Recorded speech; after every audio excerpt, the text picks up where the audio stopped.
Semifinal day in the men's bracket for Olympic hockey. Game one already in the books. Canada takes down Finland 3-2 thanks to a late Nathan MacKinnon winner. Next up, the United States, they take on Slovakia. Puck drop in just about 10 minutes. The gold medal game, it'll be on Sunday just after 8 a.m., while the bronze medal game is going to be tomorrow just after 2 p.m. Over to the Sabres, Zach Benson absent from practice for a third day in a row. Well, Rasmus Dahlin, he is expected to join the team either on Sunday or Monday. And Sabres Injury Report, it is brought to you by Hamburg Overhead Door. Is your garage door injured? Call the experts at Hamburg Overhead Door to get your door healthy again.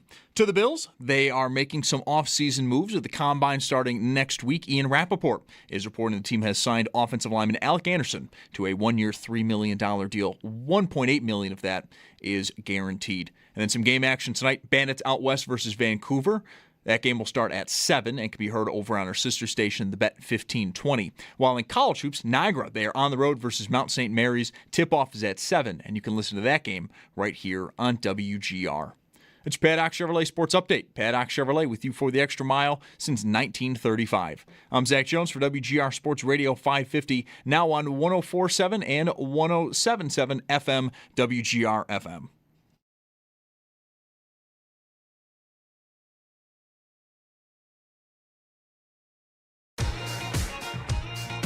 My dad's not here right now. He's still at work. So I'm going to blast him. Mike Schopp and the Bulldog. I'm going to see if there's a clean version so that my parents and the people at my school will not get mad at me. We've got the spritzer filled with water just in case if stuff gets too fire. I'm going to set up the speaker and I'm going to listen to Mike Schopp and the Bulldog. I think this is the best Mike Schopp feature that I've heard in a long time.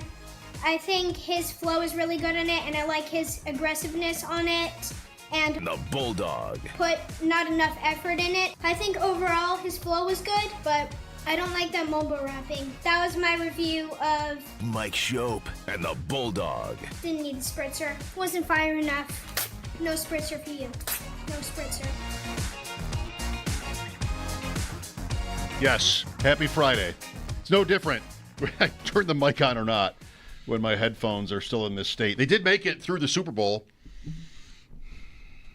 I was predicting the worst when it came to whether the headphones would make it through the the Bills season and the Super Bowl. Okay, you remember? right, gotcha. But today might be it. I don't know. So I'm over here like, wait, we didn't work for the Super Bowl. The Bills weren't in it. What are you talking about? Super No, Bowl I is had a party. line of demarcation for your headphones. I wanted to make it through the season, and I gotcha. Right, it's the season. barely did. Yeah.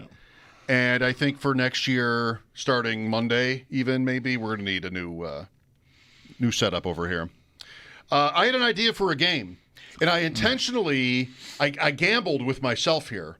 Okay. That you would like it more if I didn't tell you. Okay. Well, that's usually almost always the case. And with that, what I decided to do in that gamble, in that same vein, is not prepare myself for the game at all. I think we're off to a great start. All these new stations. Right, I know. This has got to be like, what a crowd pleaser. Yeah, we're everywhere. So my idea is, and I'm thinking about this with Sammy P in mind, who sometimes will be listening to our show from now when he comes on at 3:30. I know he's on a vacation. I saw like a slushy alcoholic drink in a pool in a text earlier today. So that doesn't mean necessarily he's got that headphones he on listening to us right now. I'm ashamed for him. He might be, though. Yeah. And if he is, then he can decide which one of us won the game. And if he isn't, then he can play. Headphones? No, he's got like a Public Enemy boombox at the pool. It's just blasting our station. Boombox. What? All right, go ahead. Right. Sorry. Why not a Walkman? The imagery here of Sam poolside. I have no idea where he is. If there's children or older people, but you want him to be holding a stereo on top of his head. Yeah, or walking it with like on his shoulder. Oh yeah. You know. Yes. Just give me some like mid '80s Bronx feels, Sam. That's what I'm looking for. All right. So there are 5 rounds. Wow. You and me, 5 rounds. Mm-hmm. And we could even make this for money if you like how it ends. And we both agree to do that. Okay. I want to have an NFL win totals draft. Okay, I like it. Win totals bet draft, even. And if I have to use the juice, then I will. I'll write it down. And if we want to figure out, like if we want to play a real game, then I'll write down like, oh, okay, you like the Titans. You might. Over 6.5, minus 140. So that would count in the like what math. Okay, so how much of a favorite they are to go one way or the other would impact the scoring of the game? Only if we want to take it seriously. Yeah. If not, that seems like just a lot to have to that's too much. keep track of, I think. Okay. Yeah. I was just going to write it down. We aren't actually a gambling site, so like it doesn't really I mean, I don't know. You're not going to bet this when we're done? Maybe you will. Maybe you'll want to. Maybe I'll want to bet mine. 5-team parlay. No, it all keep the money it depends. If I really like what I can come up with, then I almost definitely won't bet it because I like to lose. So I'll do a whole different thing online. And I like having these sites hold my money for literally 11 months, which is what this would be if we were to actually bet. All right. So, do you have records of the win totals? I can help you if you don't. I don't, but I can easily. Well, I shouldn't say that. I know Sam sent them, and so I saw them through DraftKings. I would imagine that means they're up on FanDuel, but I have not looked. I'm looking at DraftKings on Twitter. Okay. By having Twitter searched DraftKings win totals. Well, I'm off to a very bad start because I just logged into my FanDuel account and I can't even find an NFL icon at the top of the page. So that's kind of annoying. The NBA is back. That's kind of annoying. Let's see what we can find here. Anyway, well, I'm sure. So we'll find it somewhere. Yeah, I have the DraftKings numbers from the tweet from a couple days ago. Okay. A tweet. Maybe I should just go do that because I do not see that on FanDuel. They've got Super Bowl winners, conference sides, division winners. That's it. No totals yet. Okay. On the FanDuel. So let me get to. I'll find this on DraftKings if you want to just I don't know, entertain us for a moment. Do you want to go second? I'm not ready to go first. I don't even have any idea what any of these totals are. All right, that's kind of how I feel. We talked about it for a minute on Wednesday, just how the Bills were 10.5 and how many teams were tied at that number for the highest win total in the league. How Miami and Arizona have the lowest numbers at 4.5. And I really am just sort of looking at it as well for the first time. You know, who looks good? Who looks good? I have this, what says it's the DraftKings list through a site called NFL Nerd. Yeah, okay. So I'll trust That'll work. that's okay. So I've got everything I need then. All right, I'll start. I'm good here. Give me, and then you go twice. Great. If you want. Mm-hmm. Give me Dallas over 8.5. So winning record. Mm-hmm. All right. I like it. I still have the core. I mean, I don't have Micah Parsons anymore, Dallas, but I still have, I think, what matters the most. They'll have a new running back, probably, if that means anything. We'll see what happens with George Pickens. But I've got Prescott and Lamb, and maybe the Eagles are down. Maybe Washington doesn't get good, like Daniels and his injury challenges. The Giants are the Giants. All I need here is 9 and 8. I'll take Dallas over 8.5. Okay. Having now just glanced at this list for about 45 seconds, the one that jumps right out at me immediately is the Jaguars. Over 9.5. Well, 9.5 is the number I'll go over. Mm-hmm. I'm going to be pretty bullish on the Jaguars. So that means I can't pick the Jaguars, by the way. And nor can I pick the Cowboys. Right. I think that's what that should mean. Yeah. Over 9.5 Even on if Jacksonville. we like them. I think you still want to. Yeah. And I will, you planted a seed. I don't know. I feel like I'm walking into a trap. I will take the Titans to win 7 games. I'll take them over 6.5. I like Dayball with Ward. It's tough. I don't know what they're going to do to get him some help around him, but I feel like there's a good player in there. there's at least a capable player in there. And paired up with Dayball, I think that'll work for him. So I'm gonna take the over on Tennessee. Okay. I will then go. I'm going twice, just like you did. Snake draft. Sure. And then, do we just go twice every time now? Yeah, until we're done. I was thinking we just go 5 rounds, but okay. If you're enjoying yourself that much, we can go more than that. There's no way I'll be enjoying myself that much. Right? I wouldn't enjoy myself doing anything right now that much. Interesting. Well, that sort of gets me off the hook. I don't even know what I meant by that. I'll take the under on Pittsburgh and Mike McCarthy. I guess this is a Mike McCarthy themed draft so far. I'm over on Dallas, although he was gone for a year, but without him. And then I'm going under on Pittsburgh, under 8.5. Got to get a couple unders in here at least. Mm-hmm. Then I will go, you know what? Some appealing options for unders in the AFC. I'll go under on Denver. Okay. Under 9.5. All right. I don't know. What is Denver? They took advantage of a bad Chiefs year, and the Raiders were so bad. They just, defense, and I just don't think defense is that trusty year to year to feel like Denver's just going to automatically win 10 or more games. So give me under 9.5 on Denver. All right. I'm going to go under on the Jets, 5.5. All right. I just don't really... You saved me from the Jets. I just don't really see any way that's going to be any good. Can we talk about that? Sure. First? Yeah. I did have a moment this morning where I thought, of course you did. Over on the Jets. Because it's the Jets. Yeah. I don't know. There's no way... How many games did they just win? One moment. 3. 3? 3. I am always this way about the teams at the bottom of these lists. So to go over there, you're talking about doubling their win total. Yes. I'm talking about 6-11, mm-hmm. a.k.a. doubling their win total. Right. Huge improvement. That is what I'm talking about. Who is going to be the quarterback of the Jets? Kyler Murray. Yeah, maybe. That could be 6 wins. Yeah, Even maybe. Kyler Murray can be 6 wins.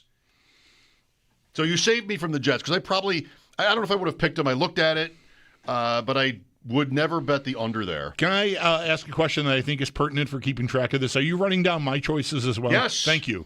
It's it's Friday. It's picks. I'm not keeping track of anything, and I'm not even sure who did I pick first. I don't even remember. Wow, you were in a mood. I don't remember who I picked first. I honestly don't. I believe you. You picked Jacksonville first. Okay, thank you. Right. And then Tennessee. Which I wasn't baiting you. And I know you like Tennessee so much. And now yeah, I like Tennessee so much. I like the quarterback. I hate everything else about Tennessee. Even the uniform redesign is going to make me mad. Because it looks too much like a great uniform. Yes, a famous great uniform from a team that was stolen from its market. That should be not allowed, in my opinion. And I also still think their graphics, even though they're redoing everything, and I don't care, I got a message from somebody that's telling me that's what the Tennessee, some state markings is why why they're, the T looks like that. I don't care. It looks like stuff from the Legend of Zelda video game from 1987. They're an embarrassment. I do love state markings. Right? This reminds me of having to learn what the Cleveland Guardians meant. I didn't know exactly how to say that, and I'm not even sure that that's right. It's just one person said, the reason that stuff looks like that, and I don't care. It's terrible. And so then the whole state should be embarrassed, as far as I'm concerned. Imagine if the Bills rebranded and used state markings, what even are they? If the Bills showed up with a new alternate logo and it was like the Statue of Liberty. Yeah, that would be really weird. For all the time. New Yorkers, we have ads that say New Yorkers. We had Doug Marone. I wouldn't mind at one of our teams. The Bisons have done this. I have a hat that has it's a spin-off of the city of Buffalo flag that the Bisons put on, and I like that. I'd be here for any of that with the Bills or the Sabres or the Bandits for that matter. I like that a lot. I like that hat a lot. I get compliments on it every time I wear it. What is it? Stars? It's a city flag. It's like there's like lightning bolts and stuff around a logo, and I'm not, if there's a buffalo on the logo, whatever it is. Should I know this? I don't even exactly know it, and I'm the one who owns the hat. So no, I think I'm going to give you a pass on definitively knowing what that flag is. I mean, I don't know if Grand Island. I just know it when I see it. I don't know if Grand Island has a flag or a logo, but if it does, it should have the shape of Grand Island on it. That seems sensible enough. Yeah. That's pretty easy. Yeah, so, sort of like the 6 people on the board are sitting around talking about rebranding. How do we, seem hipper? How do we do that? And a bunch of ideas get thrown around. At the end of the meeting, 2 hours later, somebody goes, let's just keep the pork chop. Right? I mean, why are we even bothering? USA goal. Oh, sweet. Looks like Dylan Larkin. That means that's Thompson's line again? That's a new line. I did not notice. We were on the air, so it's hard to really keep track of a hockey game. Plus, I'm writing down these at least picks. Some of the subtleties of a hockey game, like guys changing lines. But Jack Hughes got put on a line with Thompson and Larkin at some point in the game on Wednesday, and that was staying the same for this game. I was under the impression, so that was their line. Thompson will get an assist on this goal. Sweet. Good for him. He's maybe going to the bench or something. He's at center ice, passes it back to maybe Werenski, up to Larkin, and shot goes in from the circle. Good deal. All right. Not even 5 minutes in. 1-0 U.S. All right. All right, so you are win totals bet game. Jacksonville over 9.5. Tennessee over 6.5. Jets under 5.5. We know you well. Like the Jets pick, the Titans, even Jacksonville a little bit. Mine might be a little bit predictable too. I know Dallas for me last year I was into Dallas last year, and they didn't So deliver. Am I supposed to pick another one right now? Yes. I'm going to pick the Cardinals under 4.5 because everyone who even casually listens to this show knows how much I don't need to drag you down with me, how much I hate the Arizona Cardinals. And this show has had a reputation for just mercilessly bludgeoning the Arizona Cardinals. We could be we're doing a Sabres pregame show, and I'll fire off cheap shots at the Arizona Cardinals. Right. That's how much this show despises them, so I'm going to take them under 4.5 because famously they're the Arizona Cardinals. Well, I respect going under on these super low totals because that's something I could never do. Remember the Browns the one year with Hugh Jackson, I think it was, and they had some over-under of 3. And just there's no way ever that I could bet the under on that. And they went winless. Yeah, right. 0 was the number you needed. They went if you had under 1, you won on the Browns. Under a half. That under a half win. Then you won that year. All right, well, I'll take the under on New England. I think it's a little too obvious. But not everybody would say that. 10.5 is the number. It's an okay team, maybe even good, not great. Again, we're very early on the calendar here, but let's see if they can win 11 games, right? The bet is against New England winning 11 games. Right. So I will take New England under 10.5. That's minus 150 if we end up using the juice here in our calculations. And so that's 3 unders for me. Let's find one more over. Oh, I do like this under, though.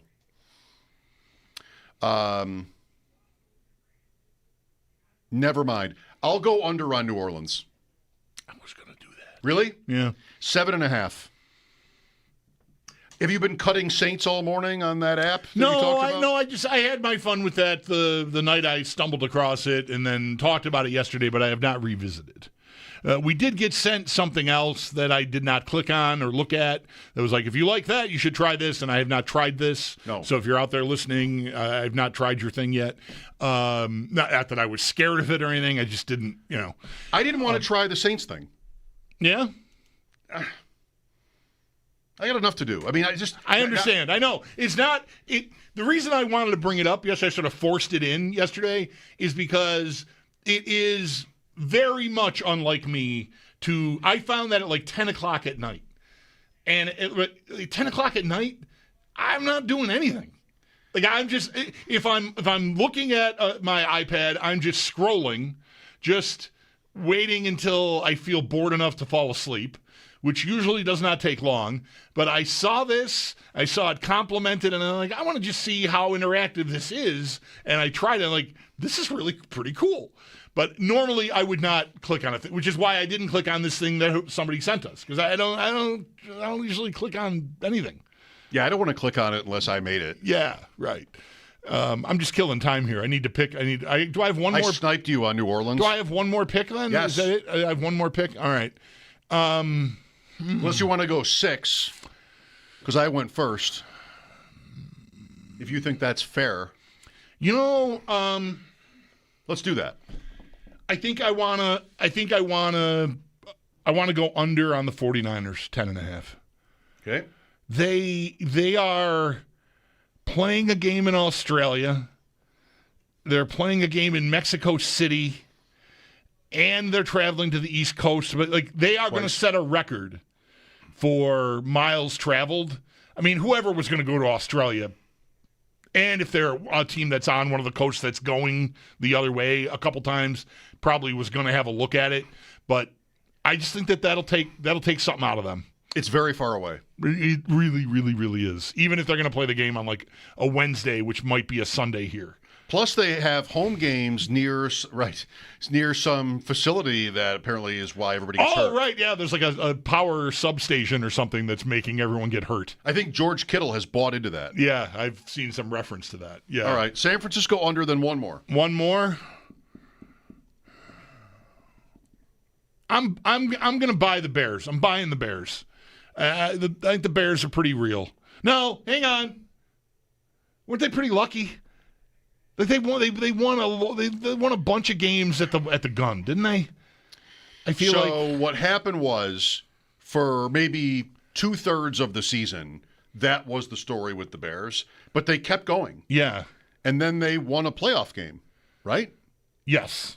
And then they almost won another playoff game with like a miracle play at the end that forced overtime, but then there was a mistake. All right, I'll stay with it. Bears over 9.5. Bears over. We got Sam coming up in a few minutes. I want to be on the board with the Bears. Yeah, okay.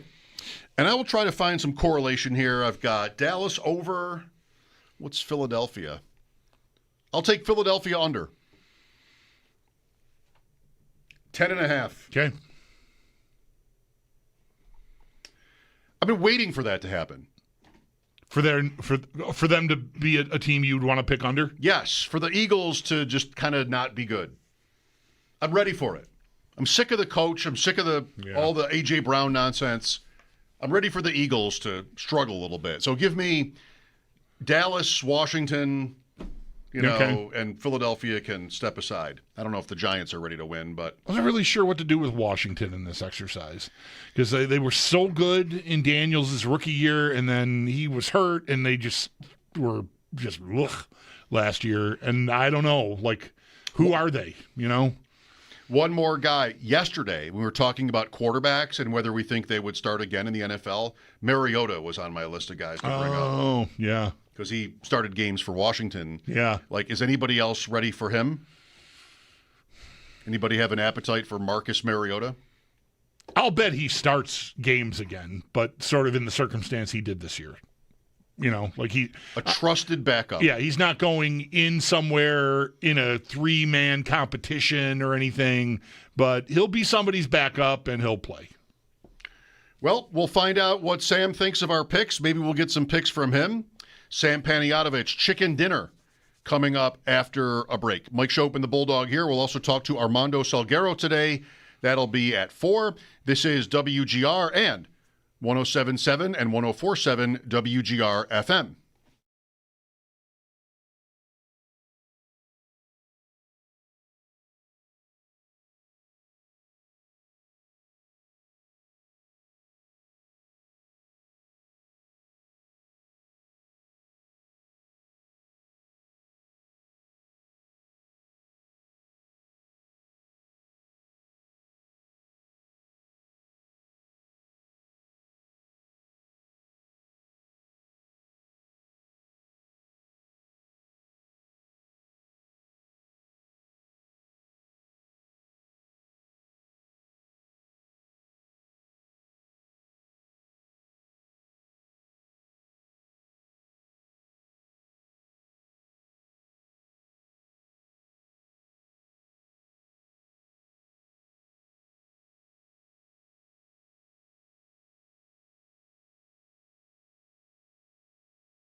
Okay, well, we'll call it the game within the game. We know Sam is at a pool somewhere, or he was today in Florida. But we also know that sometimes he listens to our show, as does Joe Ostrowski. And that's, I think, to their credit, not because it's so good, but because they want to know, like, sort of where our vibes are before they come on. So was Sam listening today to hear us play our over-under NFL game? And we're both on no, right? I think there's almost no way. All right. Well, we kind of hope we're right, because we wouldn't want Sam's whatever vacation he's on to be encumbered by, listening to us talk about the Jaguars. Although, Sam, I did have an image. I tried to paint a picture. I don't know if you were listening, then you heard it, of you with like a big old school 80s boombox at the pool listening to our show with it like just booming with the bass cranked all the way up. I really, really hate to let you guys down. No, I was not listening today, unfortunately. All right. Well, that's probably good. You're on holiday, Sam? Yeah. Where are you? Can you say? Do you want to say? Do you not want to say? I'm sorry to put you on the spot. What are you up to? That's fine. I'm down in Naples seeing my parents. Right. So we're going to have dinner in like 5 minutes probably, because that's what they do in Naples. I sent you a text about the Grapefruit League, and you sent me like a laughing emoji. Are you anti-Grapefruit League? It started today. I'm not anti. I thought, actually, because the Red Sox are playing Northeastern today, believe it or not, the university in Boston. They're going to have an exhibition game. I thought about getting up there, but then I thought, you know what? It's Friday. I don't want to watch the Red Sox play Northeastern. Plus, I need the Americans to put away, is it Slovakia, Slovenia? I lose track. Mm-hmm. I'm really, though, guys, I'll tell you what. I got a bone to pick with the country of Finland. Because if you protect that lead, my Americans are a heavy favorite in the gold medal game. Right. There's no question about that. Yeah. It's a big if. Yeah. So many of these hockey games, including that one, Canada-Finland, have turned right at the end. Last few minutes. Yeah. I mean, it was a little more. It wasn't super late when Canada tied the game. It was 35 seconds when they won it this morning. But, I mean, how many of these, women included, how many games in a row have gone either to I think overtime? it's 5 games in a row now that have gone to overtime. Until that one. Right, and then that one that's was right. decided with 35 seconds That's left. right, yes. So, I mean, you got to love these Yeah. close games. U.S. is still probably what? Are they a slight underdog if they win today and then we'll face Canada? What do you think, Bulldog? Are they a slight underdog in that game? Yeah. Not heavy. No. No Crosby, maybe, again. Well, good luck. I fully expect, I think we're going to get, assuming the Americans win, and obviously they're up 1-0 right now. They're minus 2,500 on the money line. They should win. I hope they win. I'm going to guess Canada minus 115, USA minus 105. So what we did when you were getting ready for dinner a few minutes ago was we took turns drafting win totals for the NFL season. We each picked 6. You've probably seen this list. I know you have because you sent us a link to this list on DraftKings. Do you have a couple of early favorites? Definitely. The first bet that I made of the 2 was Tennessee over 6.5 at minus 110. That's my dude that right is there. Now That is minus my dude. 130. Yeah. We knew you they're liked. We knew you liked they're them. so well coached. Mm-hmm. Yeah, you told us that last week, right? Yeah, you told us you liked I Tennessee. think Saleh second time around. I love Dayball as the coordinator. I'm a Cam Ward stan, Sam. I'm the guy that all through the season, as they were losing game after game after game, and then they won that weird game in Arizona where Arizona like gave them 2 touchdowns, like almost literally. I kept seeing highlights of Cam Ward making really good hard throws, and this poor guy just needs some help. So here comes Dayball. I don't know what they're going to do with the roster, but I'm bullish on him. The second bet I made, this might not surprise people. I went Cincinnati under 9.5 wins. Okay. Defensively, I mean, it's hard to be worse than 30th in points and 31st in yards, but they didn't get much better. Now, the draft still has to come, and then you got free agency, but they don't exactly have all this cap space, and they're too busy paying their diva quarterback and their diva wide receiver. I mean, that's just a nightmare waiting to happen. Last year, they go 6-11. Now they got to win 10 games. I understand Burrow's awesome, but Burrow hasn't been healthy, number one, and that team is like a blown lead away from, them all wanting to kill each other inside the locker room. So at 9.5, I think that is insanely mispriced. You can't make it 7 or 8, but 9.5 to me on Cincy's too high. I thought about them for our little game. Me too. Because I always wonder. I thought this ever since they got good. When those guys got there, are they going to be able to hold it all together? And they have kept Higgins and Chase and Burrow. So, that's a positive, but maybe they went too hard keeping Higgins. Having 2 highly paid receivers might not be the greatest idea in the world. The rest of your roster maybe suffers. And, Burrow was pretty deep in his feels during the season, too. Seemingly do I want to keep doing this? How much do I love this? Very philosophical, which I'm here for athletes doing this. Some of my favorite Olympic stories this time through here with these Winter Olympics have been the Michaela Schifrin and this figure skater last night, Lou, that they're at odds with their with their chosen field at times. They have to get away from it and then come back and be re-energized. And I'm here for that, but I don't know, man. I hear you on the Bengals. I know their ceiling, obviously. It's 12 wins. We've seen it twice. They won 10 and then made the Super Bowl. Then they won 12 and lost in the conference title game. But last 3 years, they go 9-9-6 in order. I don't think they're going to get to 10. So who had the first pick and who went first? Cincinnati won 12 the year of the Hamlin game, I think it was, and then they won the playoff game here, and they could have even won another had they not had the game canceled. Yeah. I went first, and I went Dallas over with no particular strategy in mind or really that much confidence. It was just on a whim because I didn't want to tell Bulldog the idea, and so I thought, to be fair, I wouldn't do any research either. That's how it went. This is how we work, Sam. Dallas has the most important pieces back. And I'm thinking they keep Pickens, but that's not official. I just want to bet on a team. I liked them last year, too, and that didn't work out. But I feel like the Eagles are down a little bit. I don't know about the other two, and there's room for Dallas to end up, with a winning record is all I need to do to clear the bar. Yeah, I could see Dallas doing literally anything. I could see them winning 6 or winning 13. I would be surprised by nothing. And then Bulldog did what? I took Jacksonville first, over 9.5. I like that one. I thought Jacksonville and the Bills were the 2 best teams in the conference at the end of the year. And I think Jacksonville will – I think, we're talking a lot about what the offseason is going to look like here, and one idea for the Bills is trading for Brian Thomas Jr., who might be a spare part in Jacksonville, and I think that could end up helping them. They've got other receivers, and if they get an extra first-round pick, that could be really nice for them because I think Thomas could get them that. I would pay that price if I'm the Bills. I would encourage the Bills to do it. So I think they could be looking pretty good. So I think that team it's weird. Usually the most complimentary you hear people get about the Jaguars that aren't Jaguars fans is, well, the division's bad, so they could have a good record and get a good seed. But I think they're actually good now.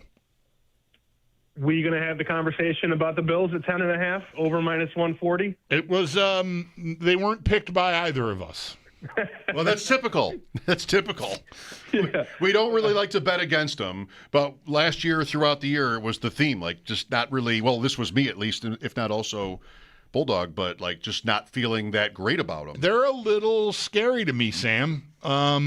It's a new coach. After a long time entrenched coach who had certainly his shortcomings, but he had the feel, I think, of the group, of the team. And I think the team, the players, guy to guy, respected him. I think he shot him pretty straight. And I don't know what I really have in Brady. And a lot of what went on here around the McDermott dismissal sounds to me like a not very well thought out, I don't know, they're trying to sell me, this is why we did this, and I'm not sure I'm buying all of it. I'm just a little nervous about them. They could still be great because they have Allen, but I don't know. I'm a little nervous about them. I get it. Look, I'm a little more glass half full as an adopted Buffalonian, as we all know. They made it unbettable for me. I don't want to go under 10.5 because you have the best quarterback in football. But I'm not laying $1.40 to go over 10.5. I think that's a perfect price. If I was booking bets, I would do the same thing. I would make it 10.5, and if you want to go over, you got to lay $1.40. You got to pay that price. Sam, what else are you dabbling in these days outside of the Olympics and some early NFL stuff? Are you doing any baseball yet? Do we have college hoops? Yeah, I made some college World Series bets. I bet North Carolina and Texas to win the whole thing. Texas was 18-1 2 days ago. I made that bet. And North Carolina was 26-1. Those are long shots. Obviously, it's probably going to be an SEC team. It's probably going to be LSU or Arkansas. But I did bet Carolina and Texas. And there's a huge, guys, I don't know how deep into college basketball you two are right now. There are some huge games tomorrow. Michigan plays Duke tomorrow, number 1 against number 3. You got number 2 against number 4. You got number 6 against number 23. I mean, you got some awesome games tomorrow. In a perfect world for me, Michigan's going to beat Duke tomorrow on a neutral. They play at 6:30 at night. That's in D.C. It's a neutral. If Michigan beats Duke, Duke is going to go out to like 8-1. And I'd love for Michigan to win by like 10 points and just make Duke a little bit more unsexy. And then I would bet some Duke at 8-1. So I want Duke to lose tomorrow. And then I would bet them. I know some people are like, wait, why do you want them to lose? I want the Right. price. I love it. I want Yep. Well, they're both really, really good, but Michigan's just older and more experienced. And it's like Duke could win tomorrow. But if Duke loses, I'll be excited because then I'll bet them maybe to make the Final Four and definitely to win the championship at like 8-1. I lost my 9 cents, by the way. My last 9 cents at one site. I bet on Tabitha Peterson today just because it was 9 cents and I wanted to root for USA in the curling. So, she was close. Great run, but she's playing for bronze. So 9-cent bet. 9 cent. My 9 cent bet went away. I had Sweden in the other one. All I needed was one more big shot from Tab. Did not happen. Oh, well. That's like a perfect 1-800-GAMBLER read. I lost my last 9 cents. 9 cents. 9 cents. Poof, just like that. I'm sorry, Mike. If you need some money, just text me after the show. I'll be back. Don't worry, I'll be back. Well, is it too early for you to be dabbling in Major League Baseball? You mentioned college baseball and obviously college basketball.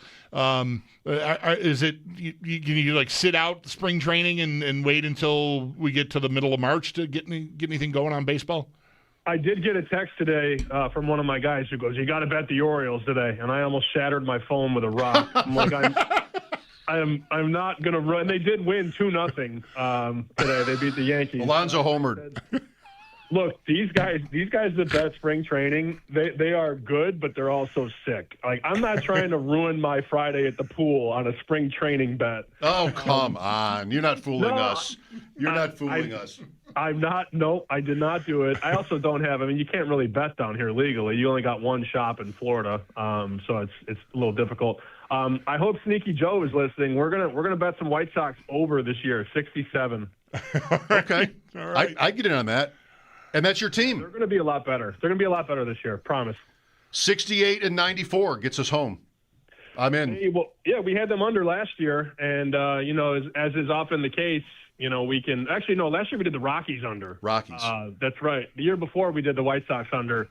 It's not difficult. I mean, most baseball teams win 60 games rolling out of bed, and then we need. I mean, DraftKings has 66.5. That's even better. So 67 is a winner there as opposed to 68. That's going to be a much better baseball team this year. I hope you're right.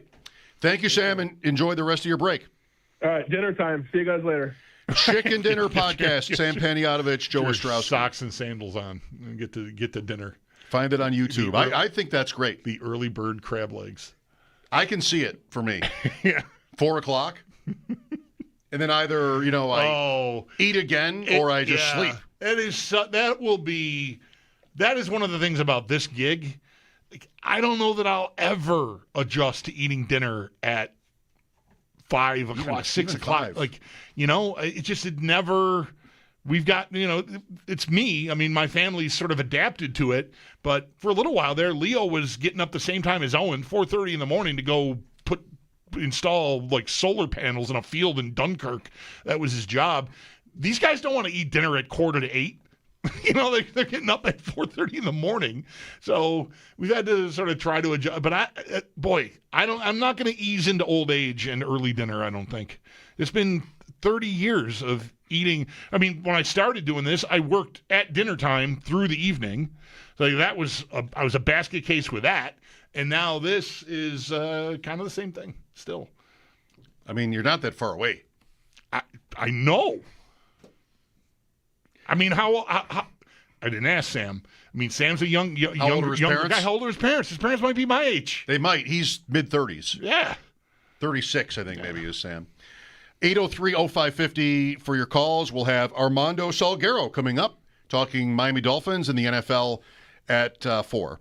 Mike Schopp and the Bulldog here, WGR and 107.7 and 104.7 WGR FM.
Welcome back. Tage Thompson scores for Team USA late in the first on a Jack Eichel pass. Power play goal. It's 2-0. U.S. over Slovakia through 1. Mike Schopp and the Bulldog here. Speaking of 2-0, Orioles over the Yankees. And I know I know how it sounds. I'm not buying that Sam would never at spring training. The NFL preseason, they're not close friends, and maybe that's for a reason. But I know people who they do their work on the preseason because there can be a relative lack of information. And if one team is playing guys and the other one isn't, which can be any of these baseball games, then you might have something that other people don't know. I'm sure the professionals are, and the people who run the books are trying to cover their bases, no pun intended. Yeah, I would think the betting apps, by the time they're telling you the Orioles are whatever number they are on the run line or on the money, they know who's playing. Yeah, like if the Tigers are playing somebody and it gets out that they're going to let Skubal go 9 innings. Right, in the spring, just to stretch him out. Spring training game, right. You probably want the Tigers. You might want the Tigers. You might want the Tigers that day, right. Speaking of baseball, so we've all gotten used to that strike zone box. Mm-hmm. And it's going away. What? Well, because baseball is using this year for the first time at the major league level that replay system on pitches, ABS, automatic balls and strikes. Okay. They don't want team broadcasts having the graphic up and somehow having that help teams to know whether to challenge a pitch. Somehow, the game is on in the clubhouse or something like this. So they decided to ban that box on team broadcasts, if not all broadcasts. So if you watch the Yankees, I'm not even sure the Yankees ever used it. They probably did. But it's not going to be there. That's what I read. I think I'm going to really miss that. I've grown really accustomed to having that be there. So the fans lose. If you like it. I mean, there are people out there that probably watch a lot of baseball that never liked it. Yes, I believe that. But I've grown. I miss it when it's not. If there's a pitch without it there, it bums me out. Armando Salguero next. This is WGR 107.7 and 104.7 WGR FM.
We are through the first period, and the United States is up on Slovakia 2-0. Tage Thompson with a power play goal. He also got an assist on the U.S.'s first goal. Again, that game is in its first intermission. Game 1, though, of the semifinal bracket is already in the books. Canada took down Finland 3-2 thanks to a late Nathan MacKinnon winner. The gold medal game is going to be on Sunday. That'll get off just after 8 a.m., while the bronze medal game, that is tomorrow, scheduled to start just after 2 p.m.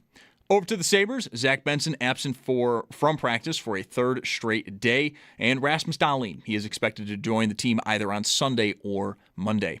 And the Sabres Injury Report, it is brought to you by Hamburg Overhead Door. Is your garage door injured? Call the experts at Hamburg Overhead Door to get your door healthy again.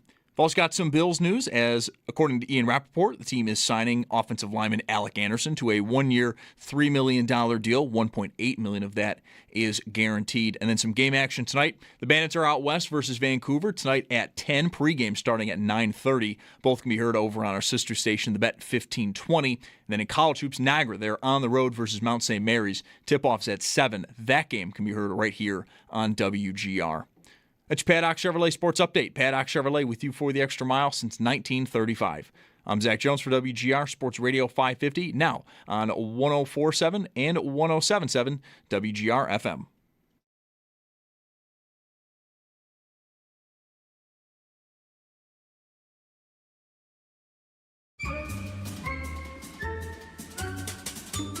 It's Mike Schopp and the Bulldog. Raisin Bran. You got to put Raisin Bran up there. Everybody knows it. It's Mike Schopp. Listen, get your own stupid old dying person team and choose your own cereals. And the Bulldog. I shall unleash my fury upon you like the crashing of 1,000 waves. That cereal is soggy. You reach into the fridge for the milk and open the lid on the milk to pour it in there, and that crap is already soggy. I am untethered and my rage knows no bounds. That's a problem. That's a problem for a cereal. Huge I think. problem. It's Mike Schopp and the Bulldog on WGR Sports Radio 550. We had a nice moment yesterday thinking of what to do today. And the name Armando Salguero came up, which always puts a smile on anyone's face. Just the mere mention of his name. And Bulldog's like, yeah, I mean, the Dolphins are interesting, and they made those cuts. AFC East, there's always a reason to talk about the Miami Dolphins. And I'm like, you know, I second that. And I think maybe by his Twitter, Armando might have USA Olympic hockey fever. So what a great combination of traits with our friend Armando Salguero, who joins us now on the West Her Hotline. Do you, in fact, have Olympic fever? Well, to the point where I spent actual time today Googling the national bird of Slovakia. And Right. Wow. So I could mock the national bird of Slovakia versus the bald eagle, which is the national bird of the United States of America. God bless her. And damn it, the national bird of Slovakia is the golden eagle. Oh, no. Wow. And that kind of frustrates me because they're kind of the same. Yeah, right. We're in tough here. Yeah. We might have them in hockey, but not in birds. Yes. So they don't take a big bird beating by the United States. And I'm kind of upset by that. Of course, when the United States plays Canada, what is the national bird of Canada? Is it the goose? I don't know, actually. Loon. I don't know my national birds. I don't know. It could be either of those. Yeah. I mean, two of the great birds. Yeah. Goose and loon. Yeah. Maybe. I don't know. The national sport of Canada is lacrosse. I know that. The forlorn call of the loon, like over a lake or a pond or something, is like one of the most distinctive Canadian sounds I think that there is. Oh, my God, I just Googled it. The national bird of Canada is the Canada jay. Whatever the heck that is. I have no idea what that is. A blue jay with a maple leaf on it? I mean that with love. I love Canada. They tattoo them, actually. How about the women Armando. Yesterday, that's when we were talking, and I saw you tweeting the highlight of the winning goal. I don't know you to be a hockey guy. I mean, I'd love to think you're a women's sports guy. I have a daughter who plays hockey, and we got very attached to this team leading up to the tournament, and then yesterday it's happening while we're on the air. I couldn't even talk. I'm even having that trouble now thinking about it. So what's your perspective on it? So I'm an America guy, okay? And anything that makes America look good and anything that America wins at, I'm for that, okay? If you told me that, you know, Firestone is competing with Pirelli, I'm going to go with Firestone. I don't care that they're just stupid tires, but damn it, I'm going to go with the American brand. And, you know, that kind of happens when you are born in a communist country that sucks, and you come to the best nation in the world and you live here and it doesn't suck. It's awesome. And so you root for awesome over it sucks. That's pretty clearly laid out. Doesn't even matter. Men, women, hockey, mountaineering. You're just here for go USA, USA. Tires. I imagine this extends to furniture and any athletic wear, anything you got. There's nothing confusing about this take at all. It makes perfect sense. Goat herding was a Olympic sport or even a summer sport, I would root for the American goat herders. Whatever. Got it. Yeah, I don't care. Well, have you caught any of this? I mean, it's not quite goat herding, but have you seen the mountaineering at all in these Winter Olympics, Armando? Not to get too far down the rabbit hole here, but I saw it's the first time it's ever been in the Olympics. What is it? And I saw it yesterday. It is like a 3-stage event, at least what I was watching. The first part of it was a straight climb up a mountain on skis, and they had like sort of something tacky on the bottom of the skis for better traction. So it's like a sprint up a mountain on skis. Sure. Then that's not the whole sport. The competitors then there's like heats of like 5 or 6 skiers or participants. They take the skis off, put them in a backpack, run up some set of stairs to even higher up this mountain, then put the skis back on, climb again in the skis, and then strip the tacky stuff off the bottom of the skis and ski down the mountain. That's mountaineering. That's amazing. Yeah. Guys, I live in Florida, right? Yeah. You know that? I mean, you know a lot of mountaineering? It does seem. It's not a lot of mountains in Florida. Not a lot of hills in Florida. No. We're kind of like sea level state, and so unfortunately, I wouldn't be too familiar with the mountain sports. Well, keep an eye on it. You got a couple more days. Okay. Miami is not where you'd go to train for this, you're saying? No. Absolutely not. All right, well, let's get to football here, Armando. So the Dolphins they've done a lot, and so have the Bills, by the way, since we last spoke, which was during the regular season, I'm sure. Both teams will have new coaches. Why don't we start there when it comes to the Dolphins? What do you think of their move?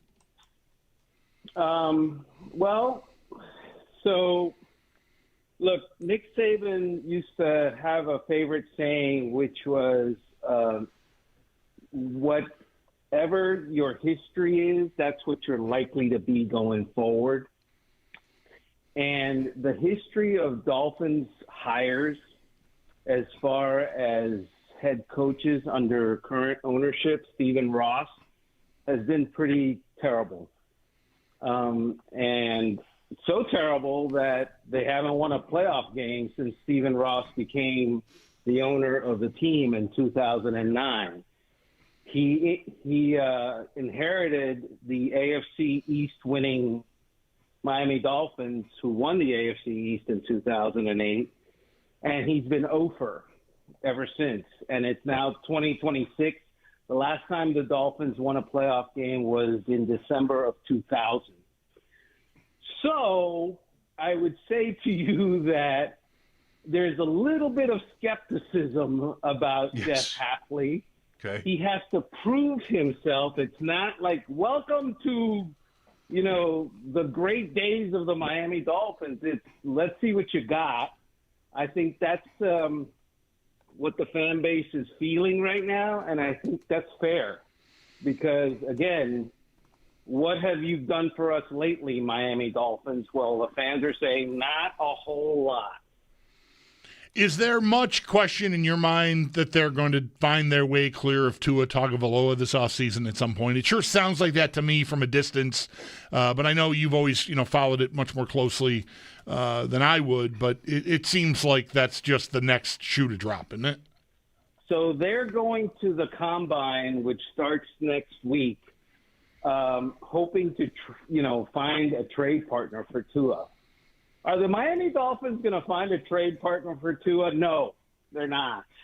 Because, frankly, Tua kind of fell off the table last year. He got benched by the guy that really supposedly believed in him, Mike McDaniel. He was among the NFL leaders in interceptions. And it's problematic when you are trying to reboot that you've got a quarterback that you're paying a lot of money to. There is $99 million in dead cap hit for Tua Tagovailoa if the Dolphins release him. Less so if they trade him, but still no one's going to do that.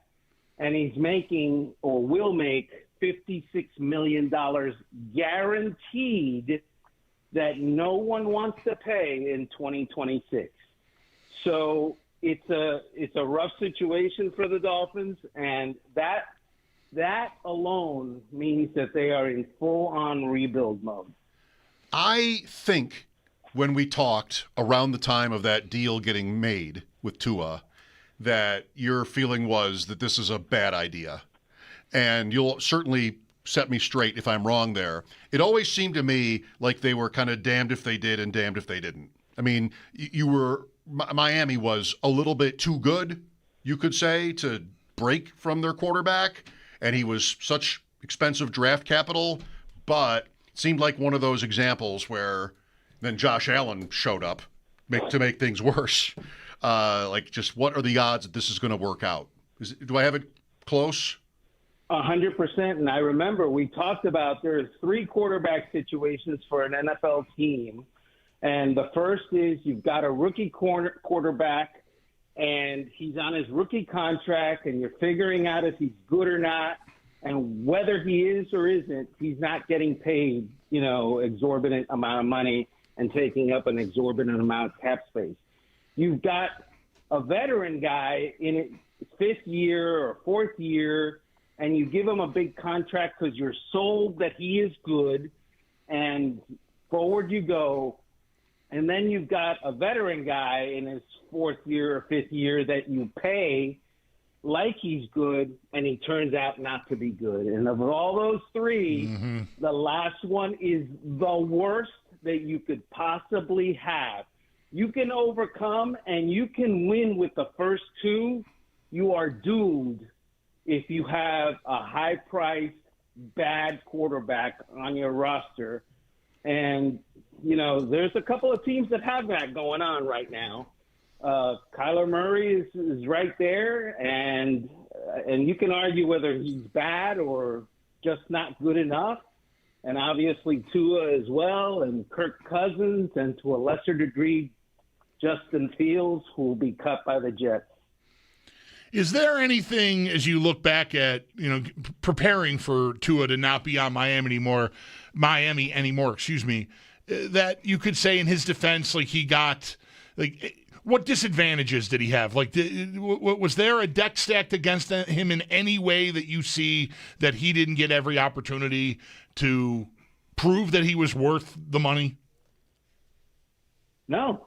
I mean, I'm sorry. Yep. No, because previously the excuse or the reason was, well, he got hurt.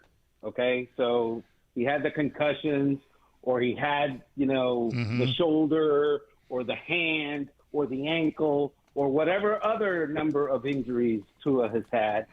And that's the reason he wasn't fully able to just have a breakout year. And it was always, well, this year he'll have the breakout year if he stays healthy. Well, last year he stayed healthy, and he just wasn't able. And it looked like at times that, I don't know, the arm just disappeared. And then the processing and reading of defenses disappeared. And then, I don't know what happened, and he didn't trust his offensive line.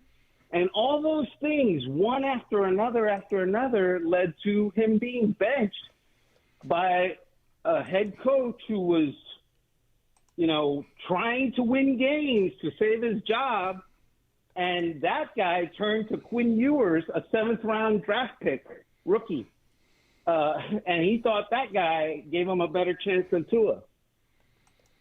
With Armando Salguero, well, the Dolphins are a pretty obvious case for a team that would make these changes with all the, years without playoff wins like you laid out and everything else.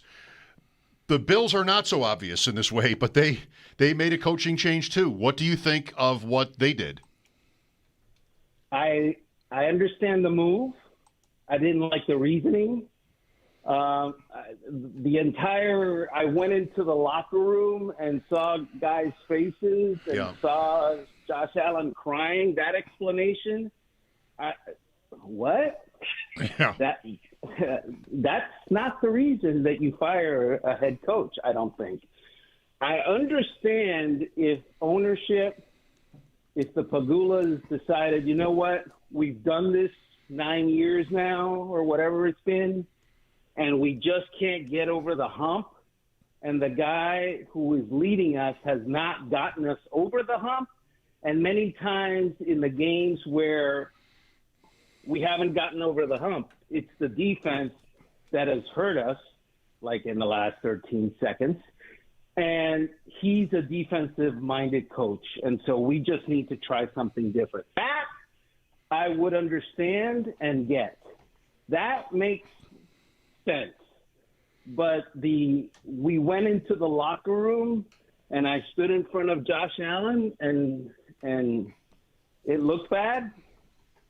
That doesn't make sense. I think we both think it's a cover story, Armando. Yeah.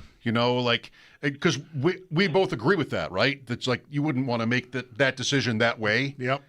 But signs exist that they knew it was coming. And Bulldog was very keen to certain comments Sean McDermott made as the season went along that might have sounded like he was poking at management for who was or wasn't on the team. We had fun the week of the Jacksonville game with how many times he kept mentioning how good Jacoby Myers was. Like, here was a player that the Bills maybe he thought they should have had on their own team, right, that was traded to Jacksonville. So I don't know. I'm not trying to speak for Chris. No, but absolutely right. It seemed like maybe I didn't expect it, so I didn't know it was coming, but maybe they did. Well, so not to look, when they lost that game to Denver, and Sean McDermott complained bitterly about the call and the officiating and stuff like that, I wrote at Outkick, this protest sounds a lot like he knows something is coming. Yeah, exactly. And I think he said it. I'm standing up for Buffalo. Yes. And then he's calling a reporter from the plane to have another bite at the apple. Yes. He does protest a lot. Yeah. And it sounded to me, and I wrote it, like this is a guy who, he's representing his team, but he's trying to save himself.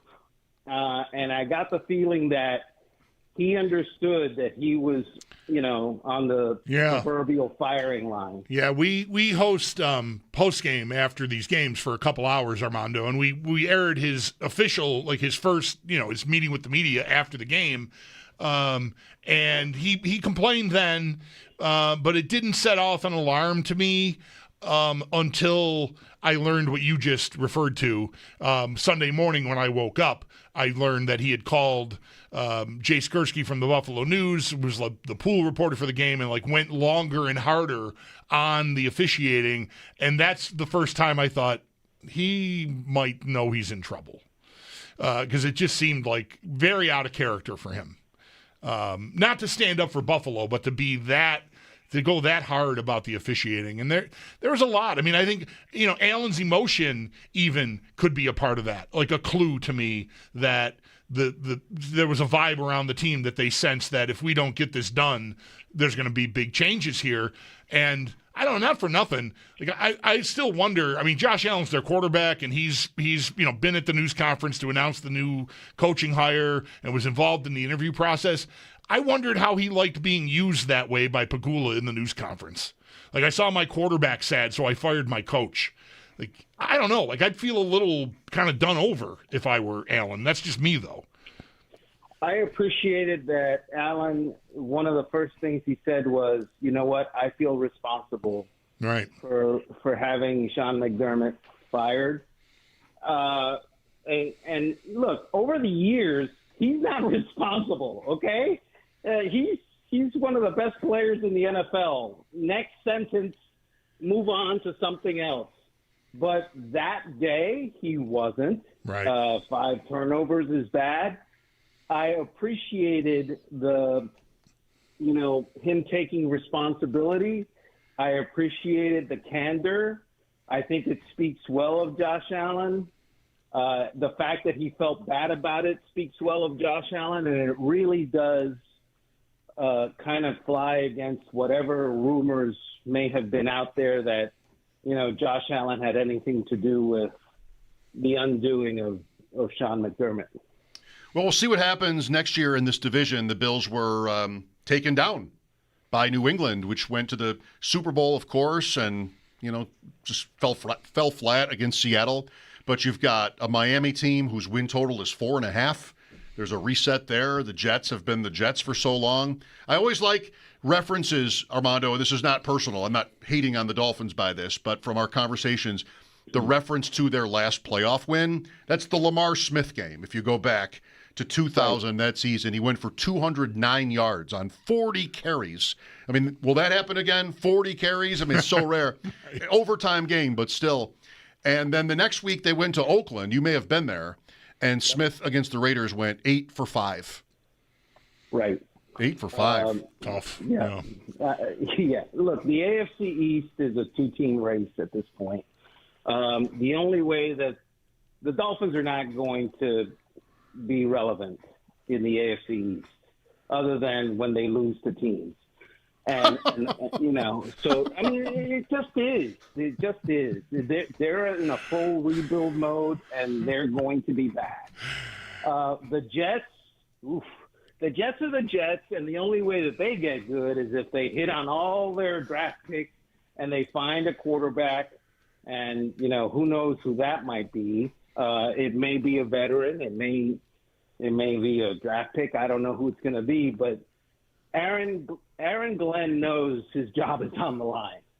And so my guess is that he's going to try to move heaven and earth to win as many games as he can, and you don't do that with a rookie who may not be ready to start. Yeah. And then you have the two teams that matter, the AFC champs and the long time, up until this year, division champs. And it's going to be a fight like it was this year. And my guess is it's not good news for Buffalo because the Patriots have draft picks, they've got a quarterback, and they've got cap space. Right. Yeah. Lamar Smith. And their coach is really good, by the way. So it seems. Yeah, I think. But they were the beneficiaries of a pretty lousy schedule, weak schedule.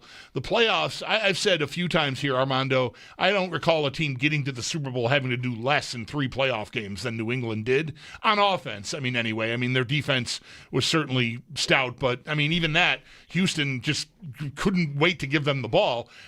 I wonder, they got here faster. I didn't think they'd be this good this fast, but I wonder if maybe a little step back act isn't in order because of, the schedule point and how easy the playoffs kind of were. So the Patriots played they played 8 out of the top 9 ranked defenses in the NFL last year, including the Super Bowl, and they lost 2 of those games. So you tell me. Okay. I mean, they may have played a quote-unquote easy schedule, but they played great defenses all year long, and they went to the Super Bowl. Fair enough. I continue to sit here trying to force in one more Lamar Smith point, selfishly. he went, as I look, he went 8 rushes for 5 yards, but a long of 11. Oh, my. Awesome. That's pretty good. You got to love stats. How do you do that? A long of 11 in a game where he rushed for 5 yards. Armando, great to talk to you. Enjoy the rest of the Olympics and your off season. Go Bald Eagles. Beat those Golden Eagles. Yes, national birds topic as we continue through the day. We will have to do some research because I don't know any other national birds but ours until learning of these 2, apparently. Right. Slovakia and Canada. Seems like a good thing to know. 803-0550 for your calls. Getting back into the coaching change here with Armando there. If you have a thought, let us know. We'll be back after the update. Mike Schopp and the Bulldog, WGR, and 107.7 and 104.7 WGR FM.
We are well into the second period, and the United States now up 3-0 on Slovakia. Tage Thompson with a power play goal today and also an assist. Jack Hughes with the latest goal for the Americans.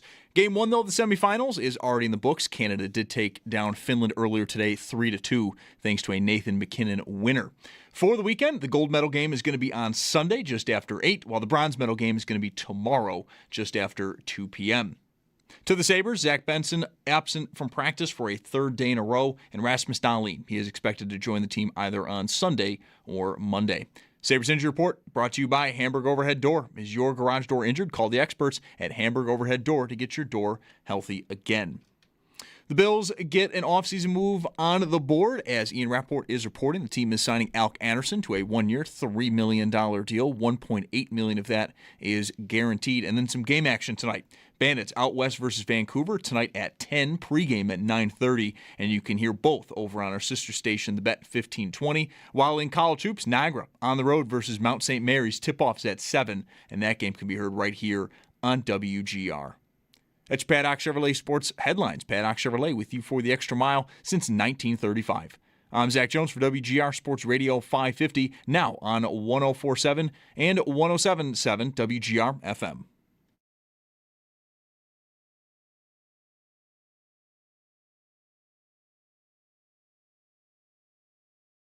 When you have a guy who's as talented and athletic as Ed Oliver, when you want him primarily in the 3-technique spot and just causing havoc, then you build the rest of the defense around that. So I think he's going to fit in just fine. I would imagine it's going to be the same level of disruption happening even with the extra big body out there. If anything, it'll help him out because, there's one less offensive lineman trying to block back or double team on him. The Aaron Donald comparison's great because Super Bowl year, when you paired him out there with Von Miller, Greg Gaines, A'Shawn Robinson, all of a sudden you have extra guys that people have to worry about, and you have Ed Oliver one-on-one with a guard. That is Michael Hoyt. Looking ahead to next season, he would have been on that Rams Super Bowl winning team, Hoyt. So he knows from experience what they did. He was there for 4 years. All right. That was from, was that from Eric Wood? Eric Wood's Centered on Buffalo podcast. Yeah, that's what I thought. Wanted to make sure. Zach, I think, had the third goal. There's a fourth goal now. U.S. Eichel scored off of a very good physical play by the Tkachuk brothers behind the net, and Eichel got a little backhander through, and it's 4-0 now. What is that, 6 minutes to go or so in period 2? So looking good. Do you know? I have to have liked that. Yeah, Tkachuk and Tkachuk. You do and you. Eichel. I like all three of those players. Yes, like. I'm not going to go with love, but Eichel is. I know. I'm never going to. It's a different. Eichel's different. Eichel's different. The other two, Brady Tkachuk. Yeah, I like how he plays a lot. I would love to have that guy on my team. That's a different conversation too, and I'm not going to argue with that. Hockey's great like that. No, I'm especially when they're playing in an international tournament. I'm going to put aside how aggravating they can be to play against when you're rooting for the Sabres. What? Okay. You were going to go somewhere, but I want to talk about something. That's fine. Too. Is it pertaining to this? Yes. The tournament? Go ahead.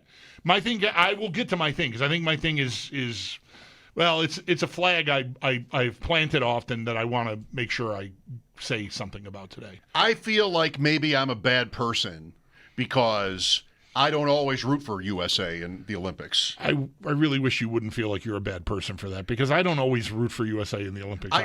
It's never, this has been how I felt for forever. Hockey's not the best example. I got to be careful how I word this. I just want to kind of start by saying, as a general rule, it's possible that somebody's story is more appealing to me than an American's story might be. Not every Team USA athlete is going to be from, rich families.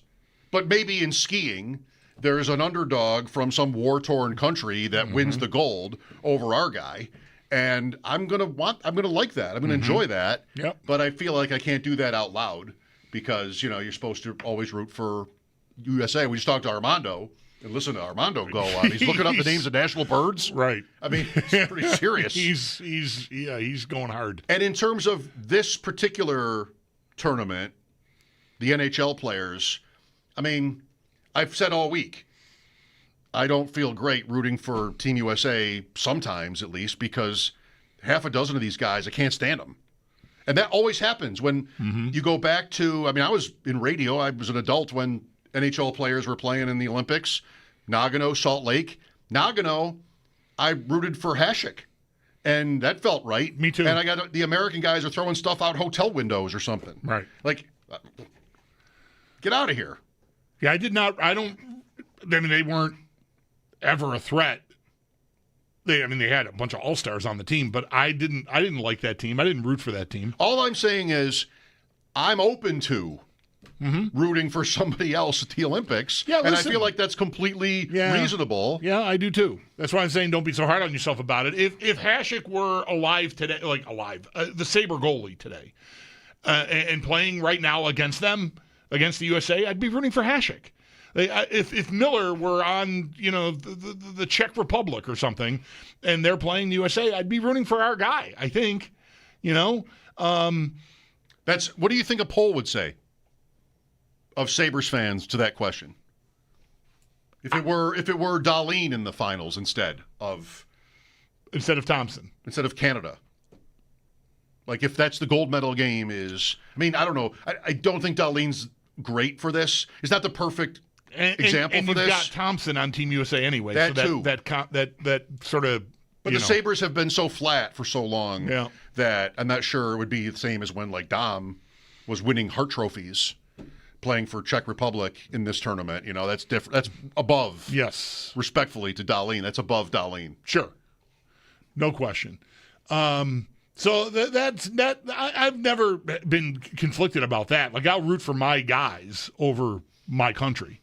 My guys being the guys on my team. We don't have a lot of recent examples. That's why we got to go back to like 1998, right? For Hasek, of course. Schmelik was on that team too. So you had two Sabres there on that team that won the gold medal. And I don't even remember if did they play Team USA in that tournament? They did. They played in the quarters. Okay. The Czechs beat this. I just know it's fresh for me because of the movie on Hasek that I thought was so excellent. They beat U.S., Canada, Russia, quarters, semis, finals. All right. The Czechs to win it all. Dom even specifically said that he was very proud to beat those three countries in the tournament. Okay. I finally did see, like, for the anniversary was pretty recent, and we just talked about, and of course the movie you watched. So we've talked a little bit about Hasek and that 98 Olympics. I saw today, I don't know, maybe today was the anniversary of that, or was it earlier this week? I don't know. I saw the whole shootout today. Oh, yeah. Like both sides. And what I didn't remember is how close Lindros was. Lindros hits the post. Yes. Like he's got him. Like the move works.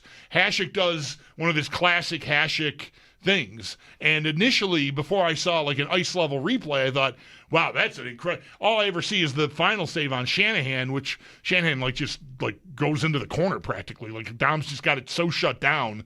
I guess he must have suspected or just knew there was a tell or something. He just had Shanahan dead to rights from the minute Shanahan first made a move. Like, you're not scoring. Lindros, I thought, like, wow, that's the save of the thing. Not really. He didn't get it. Lindros just hit the post. He missed. The Czechs scored on the first attempt. Right, Robert Reichel. Of the shootout on Patrick Waugh, and then it was all saves. Yep. After that. So, yeah, I mean, 5 saves. I don't have, I'm not, flag waving, USA. A lot of the Olympic coverage sometimes can kind of be overbearing in that way. For me. So, I mean, I feel you there. Like I like the compelling story no matter what country they're from. It turns out in this Olympics, there have been a couple of really cool American stories. I mentioned them when we were talking to Sam, I think. The figure skater last night, Alyssa Liu, that was breathtaking. I watched that last night. I just stumbled into it late and didn't know she had won. Obviously I was watching it at 10 o'clock or 10:30 last night, and it was long over, but I never saw the result. So I was watching it fresh, You missed it in our updates then. I guess so. I never paid attention. So that was really cool to me to watch. I want to say I pay attention. And her story is really compelling. Like, she was a prodigy at 13 years old, 16 years old in the Olympics, and then just walked away from it because she wasn't enjoying it anymore. And now and this is a little, like, Schifrin never took a break, but she's had mental health issues with the sport and the demands it puts on her, and has been very upfront about it. And I just really appreciate that about any athlete. I'm getting those American stories. So those stories have been compelling to me all through. And if, I get those stories about Canadian athletes or Austrian athletes, same thing. Like, I love those stories. 5-0 now. Another U.S. goal. Yeah, wrap it up. Not you. Yeah. They're cruising here. Do you know how close we came? We came very close to the best opportunity we've ever had for there to potentially be, I don't want to overstate this because I doubt the rule will ever change, but we came as close as we have to having a meaningful conversation about the offsides challenge. Oh, I know. Because if that Canadian goal had been taken down, it was the tying goal, right? If that the winning goal. Okay, that's right. The tying goal was maybe goalie interference, but they didn't challenge. Okay, thank you. Right, it's the winning goal. And, what do you need to happen here? You would need to happen that the goal gets taken down for the player being offsides, and then Finland wins. And now we've got an uproar about the offside challenge. And this is not a anti-Canada point. I wanted Canada and the U.S. to play, so I wanted Canada to win. But I also have stood from the second it was introduced against the offside challenge. And it's one of the worst rule changes we've ever had in sports, ever. And a goal of that magnitude being pulled down and then resulting in a Canadian loss. Well, it's also, to add to what you're saying, because I agree, it was like a minute and a half or something before the goal was scored. It was way before. They owned the zone for a long time. Perfect. Had nothing to do with it. Yeah, perfect for the absurdity of the review. So pull it down, and then Canada loses, and we are talking about that a lot. I think, like, credibly, not just us on talk shows. I think Board of Governors, like, it becomes a topic. I don't know if it ever changes, but that's what you need. It's not for us to talk about it. Right. It's for them to talk about it. And for somebody to come in, and it would be for the wrong reasons. Of course. To come in and say, well, no, this burned us, so we want to get rid of it. Right. That's how it got instituted in the first place. It burned us, so we want to institute a completely fan-unfriendly element to an 82-game regular season where who cares if you get one bad offside call. Just so terrible. Tough. It's the Olympics. You've got a go-ahead goal with 30 seconds to go in the game, and then we're going to spend all this time trying to figure out whether a escape. It's atrocious, but I really, in that moment, was as conflicted as can be, because I've already said, we talked about this on Wednesday. Like, I want Canada in the game Sunday, so I want them to advance. And this scenario would have required them losing. So, but I just think for the greater good, I would have loved to see Finland play the USA on Sunday and have Canada burning about the offsides challenge. Yeah, I hate it so much, too. One of many reasons why it's unfortunate is that if they gain the zone there and he is offside, Celebrini by like an inch, he wasn't, but it was that close. If he is offside and they put the puck on the net and there's a save and a whistle, nobody knows. Like, they don't review that. And then there's a face-off and they score and win. What's the difference? They got the face-off in the offensive zone because they were offside. And then they scored from there. But no, it doesn't work like that. Which, thank God, there's not reviews more than the ones we get. Right. So it was onside, and in a certain way I was relieved. But, yeah, I totally – that rule needs to go away. And it won't any other way. And today was our best chance. Maybe. Yep. Mike Schopp and the Bulldog at 803-0550. This is WGR and now 107.7 and 104.7 WGR FM.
It is coming up on 5 o'clock on a Friday, but I wouldn't mind firing back up the shoot the offside challenge to the sun conversation because it's cathartic. Yeah.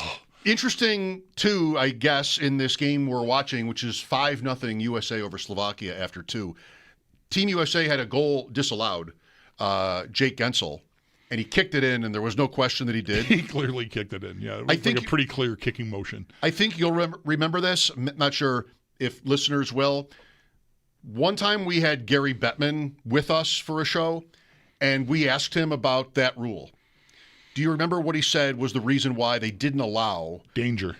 It would be dangerous for the goalies. Didn't want players to get in the habit of kicking around the crease because goalies or anyone else down in the crease could be at risk of getting cut. And does that hold water? I think it does. I don't know what I thought of it at the time, but I think it does. Like, if players knew they could kick the puck in, I think there would be a lot more kicking motions around the goal crease. And if you've got scrambles, it would just stand to reason that somebody could get stepped on, a wrist or a back of a leg, like has happened anyway, even without this. I think it's sensible enough. I might have hated it at the time, but I think it holds water. This is, I'm just recalling, watching Owen play all the times that I watched him play. A lot of it was, the last 2 years was on TV from somewhere in Texas. Yeah, I'd be watching a game, and just, there was a Canadian goalie for the Niagara Ice Dogs whose name escapes me that got grievously injured by a cut from a skate blade in the crease.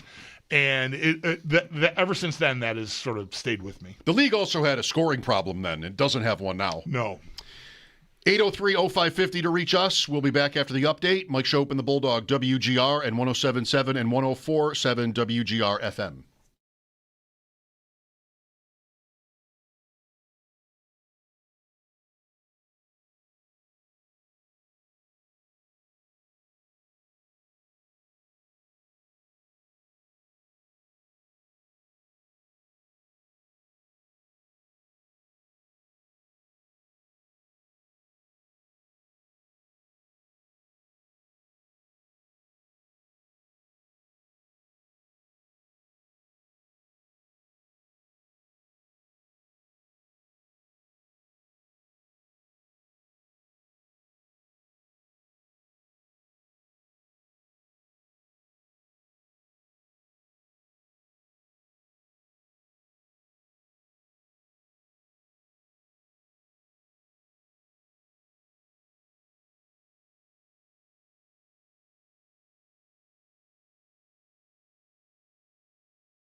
The floodgates have opened as we are in the second intermission.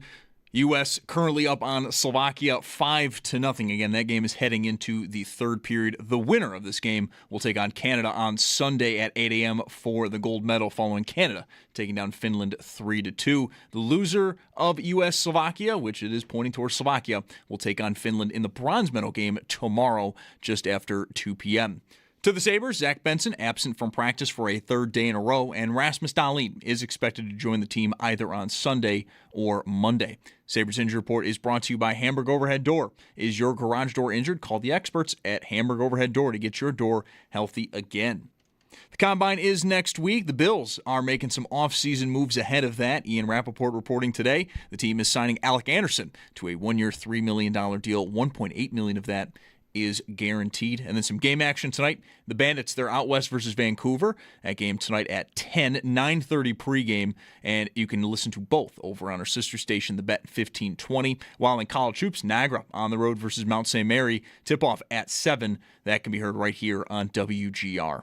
That's your Paddock Chevrolet Sports Update. Paddock Chevrolet with you for the extra mile since 1935. I'm Zach Jones for WGR Sports Radio 550, now on 104.7 and 107.7 WGR FM.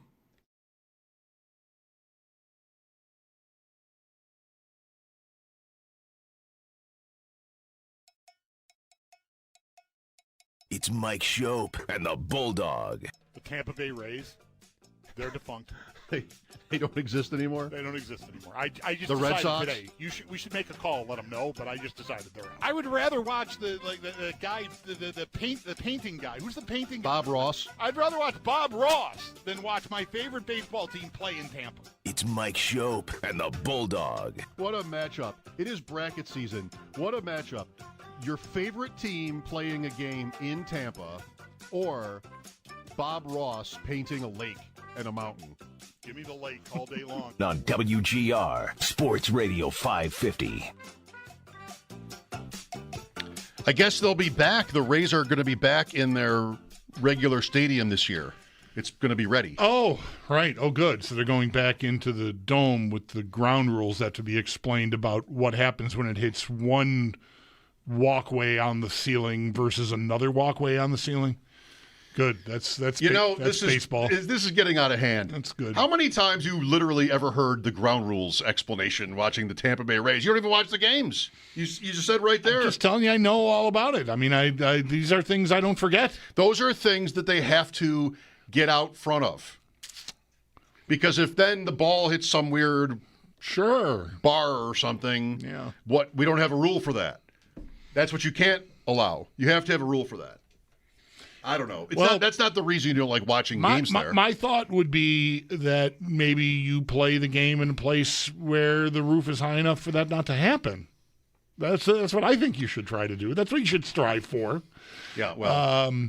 It is. I just don't like indoor. I do not like watching games indoors. If I'm going to watch a ball game, I want to see the sun and the clouds and the shadows and the daylight.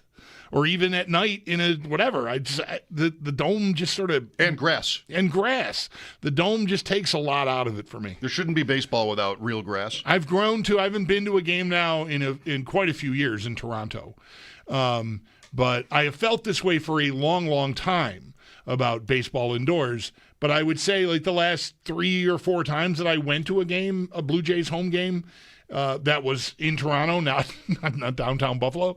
I did enjoy it. I mean, but I'm going to Pittsburgh this summer. I'll like that way more. What if it's raining? Then I'll just go to the bar.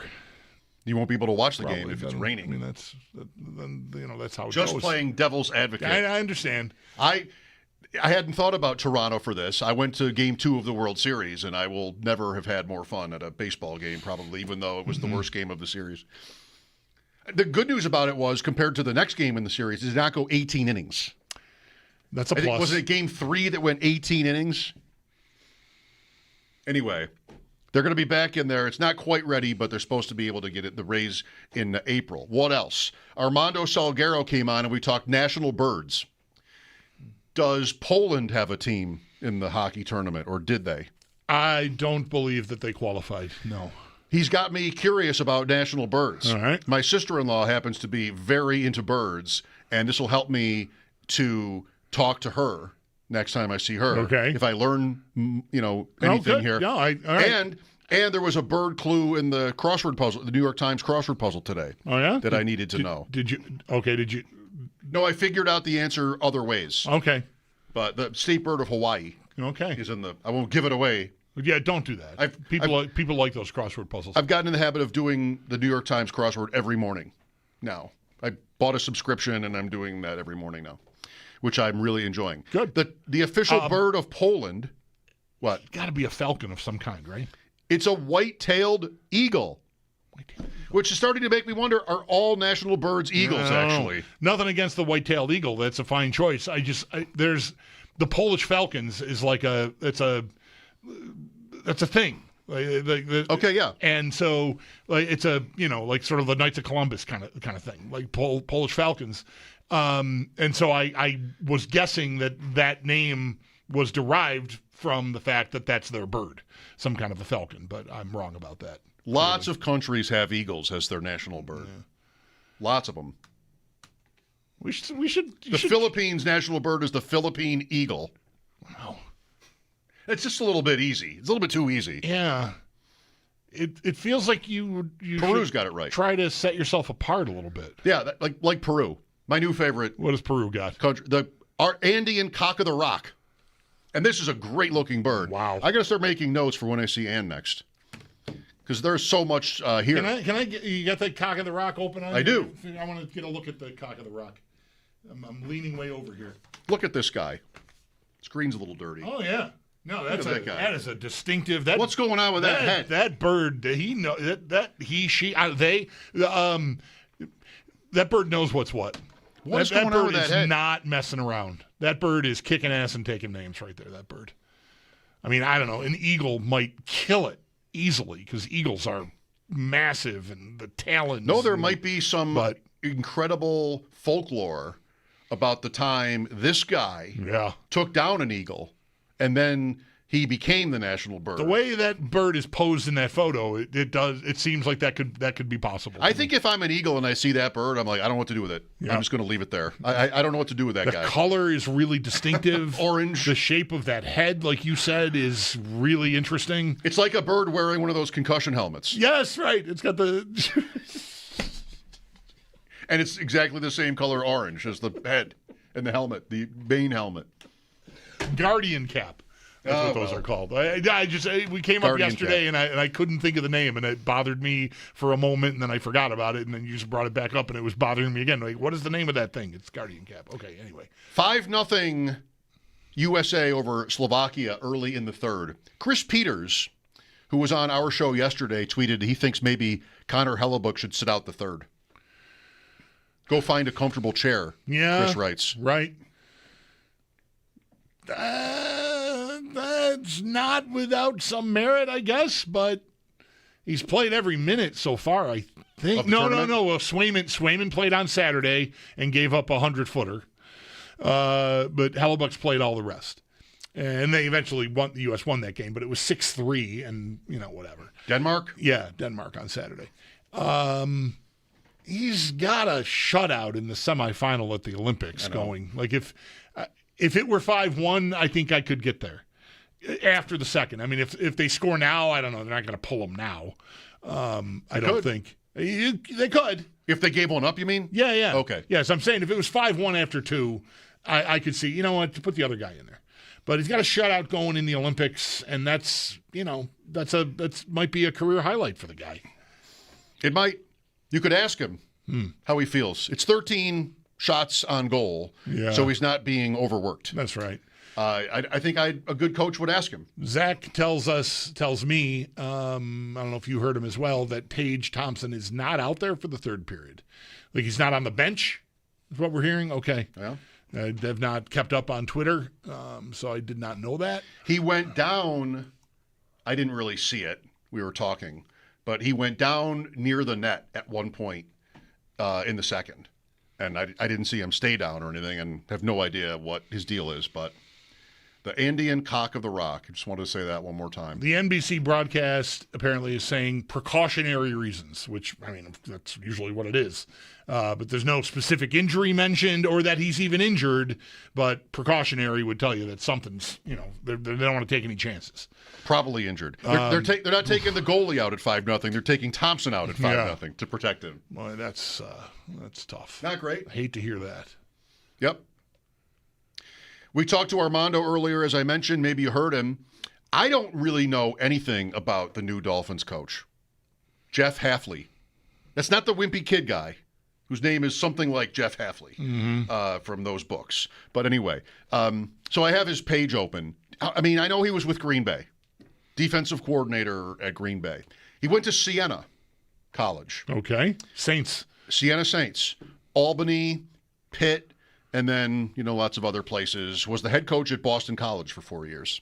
That I probably should have known. New coach of the Dolphins. Yeah, like, this was today, and then with Armando, and then maybe also a little bit earlier in the week when the win totals came out. 4.5 for Miami, tied for the lowest in the league. Mm-hmm.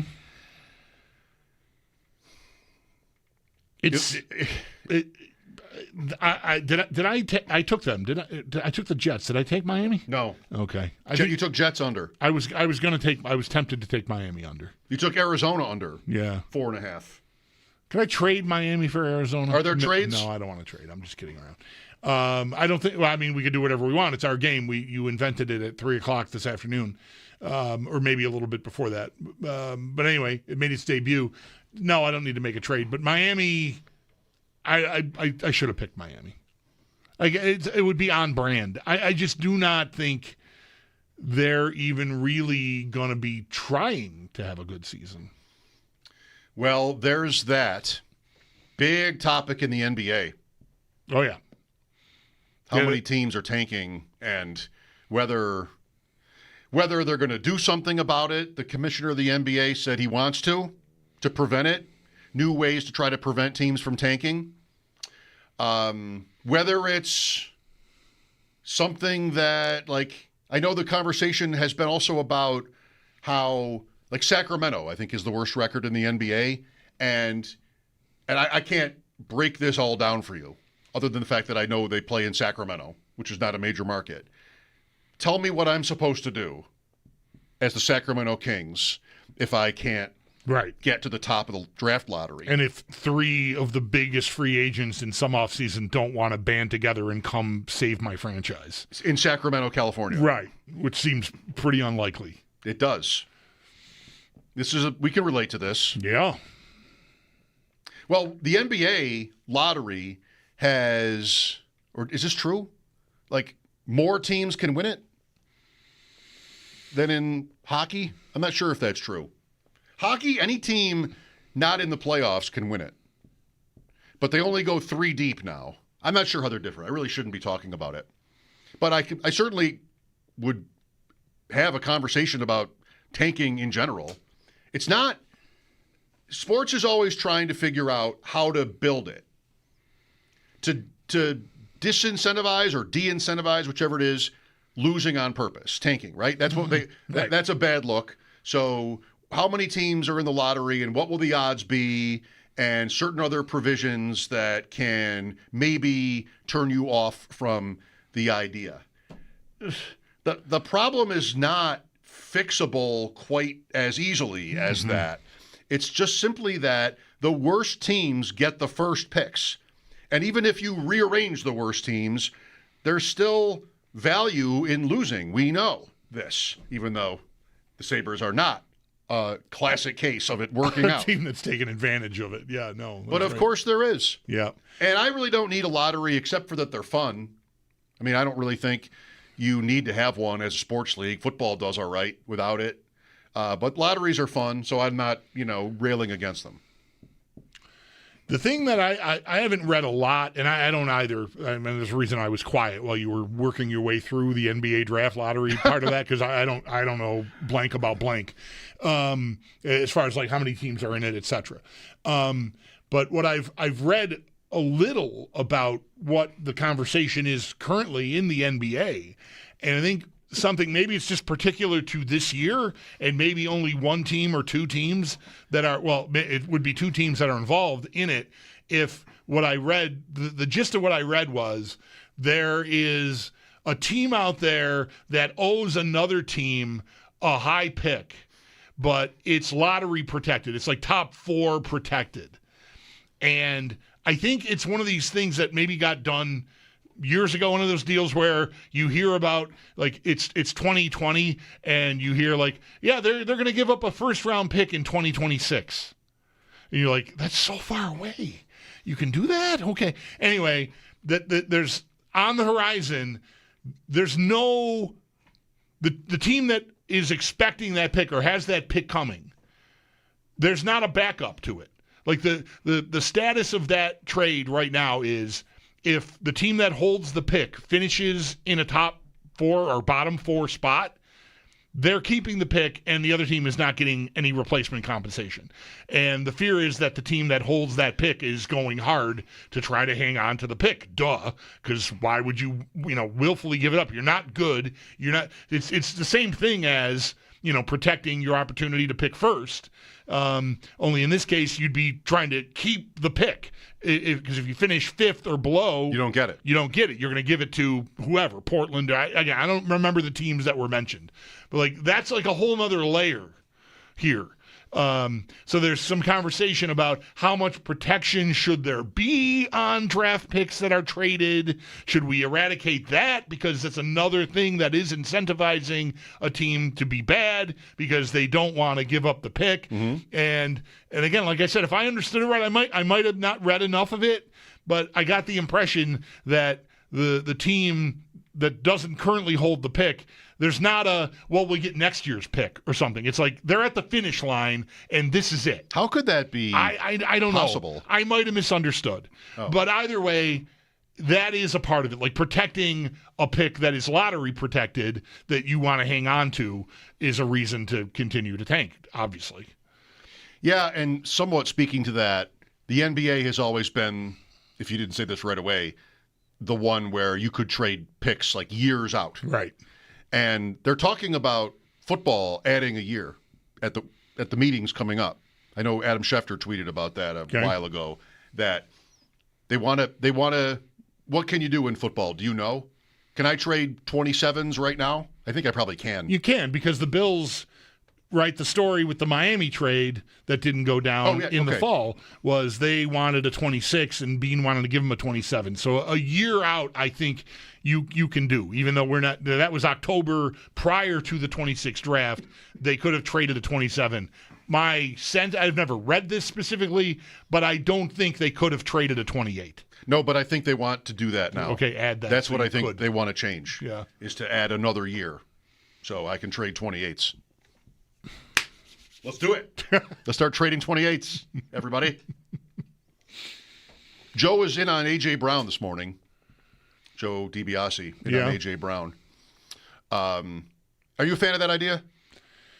Joe talking about A.J. Brown? Are you a fan of Joe talking about A.J. Brown? I love Joe. I would love to hear his brother Lou talk about A.J. Brown. He was on too. Locked On Eagles. So good. Well, I mean, that's a resource you should use, even though it's your brother. It was supposed to happen at 8:30. I don't know that it did. Not like I can really judge. My kid's been on the air for 2 hours before our show every day this week, except for today. I'm not against it. I'll say that. It's not my favorite. I like the Brian Thomas Jr. idea more because I think it costs less, probably of everything, but maybe not. Maybe it's about the same. But the contract you're pulling in, whereas Brian Thomas Jr. is just going into year 3 of his rookie contract, and that's a $25 million a year difference. Probably. I mean, it's a significant amount of money.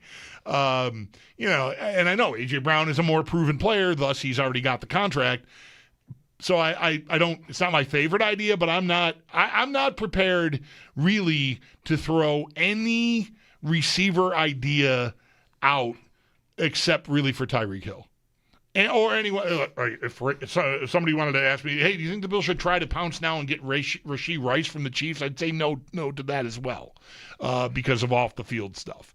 But anybody, even Brandon Ayuk, he's got off the field stuff, but it's not like him punching people, or more specifically, the romantic partners.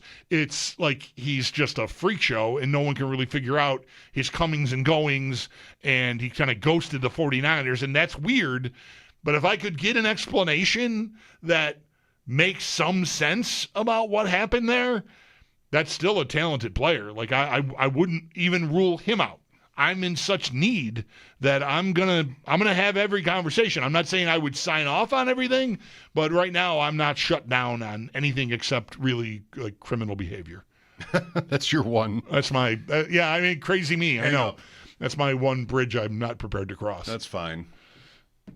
So how about you on A.J. Brown? I don't want to spend. I don't know. I want to use the draft picks I have. I want to get more. I think. Because I want to think I can get away with it with Allen and with what I've got already. I want to use this time to revamp, retool, anything but, rebuild. I wouldn't say rebuild, but they've got so many veterans, so many free agents, and really it's a good opportunity to do that, as long as you can find your way to enough pieces. And it's not like they're sitting on even 10 draft picks. They have 7. So what I'd want to do is add to that. And how I do that is trading down, and maybe I could trade a player for something as well. But I'm already going to be light on players, don't have all the money to spend in free agency. And I guess I want to say I'm going to have to really love an idea to want to do it in a trade or anything of the sort. And I can't get there yet on Brian Thomas, and I am not there on A.J. Brown. I'm going to have to really love it. But my hesitance in all this is I feel like I may be stopping short, which is maybe what the Bills have done, and that's what they've been criticized for. Am I guilty of the same sort of thinking, if that's true of them, that they, I'm not willing to make that one power move here, but I'm just a little daunted by how much of a lift they have with this roster. And I'd love to have one of those guys just fall into my lap. Yeah. But it's going to take a lot of work to pull it off in the first place, to find the cap room maybe to do that. And if he's any kind of headache, which he seems like he kind of maybe is. A.J. Brown. Yeah. Or even the other guy. I mean, it's just a lot for me to have to sign up for. And so I hate to sound like I'm equivocating on it or just being kind of down the middle, but that's really where I'm at, is I think there's a lot to do. Yeah. And if I make one move like that, it's going to cost me my number one, or it's going to cost me, any kind of volume of draft picks. I think I'd regret it. You might. There's no, you can't know sitting here now. So, I definitely feel that. That does feel to me like since the Diggs trade, that's the life we've been living. I'm thinking of a call earlier this week. I think the gentleman's name was Tony, if I remember right, who was like, we can't be doing these big things. That's what gets you in trouble. That's what's gotten them in trouble. I'm like, what are we talking about here? They haven't done a big thing like that since Von Miller, and that feels like a lifetime ago now already. What was that, 5 years ago now? Four, five. It's a long time ago. Anyway, and so I don't I don't either want to be extremely flippant about it, but a part of me does feel like, yeah, go get a $30 million receiver and somebody will play left guard. Someone will, and maybe they'll be good. I don't know, and maybe they won't be, and I'll just have to, run away from there. Like my running game won't be as good, but maybe I'll have this receiver, and Josh Allen will be the MVP again. Like I don't know. I just collecting this talent that they've been collecting, that to me is just sort of meh, is a part of the reason I think they keep hitting their head. There just are not enough difference-making players on this roster. Yep. And so staying at 26 or trading back from 26, I reckon you could, if you hit on those picks, like you could do it. Other good teams have good rosters. Philadelphia's roster is amazing. And they haven't always picked at the bottom. There's a year in there. I mean, there's a benefit to having the 1 year where you're in there and you can even make a trade. I think Philly did this and sort of get, a couple of those defensive tackles they've picked were high picks because they either were there because they had the bad year or they made a trade out of one of those years when they were bad and then had another high pick from some other lousy team that they traded with. But either way, like they have found their way they got difference-making players at every level of their defense, that team. And I'm over here with what? Well, I mean, Benford's a nice player. Bishop, I think, is going to be a nice player. I don't know. Hopefully he hasn't plateaued already. But he really had kind of a breakthrough second season. And if he still is an arrow pointing up, that could be the next great player this defense has. But I'm nowhere at edge rusher. I mean, nowhere at edge rusher. I have a counterpoint, but I'll save it. Okay.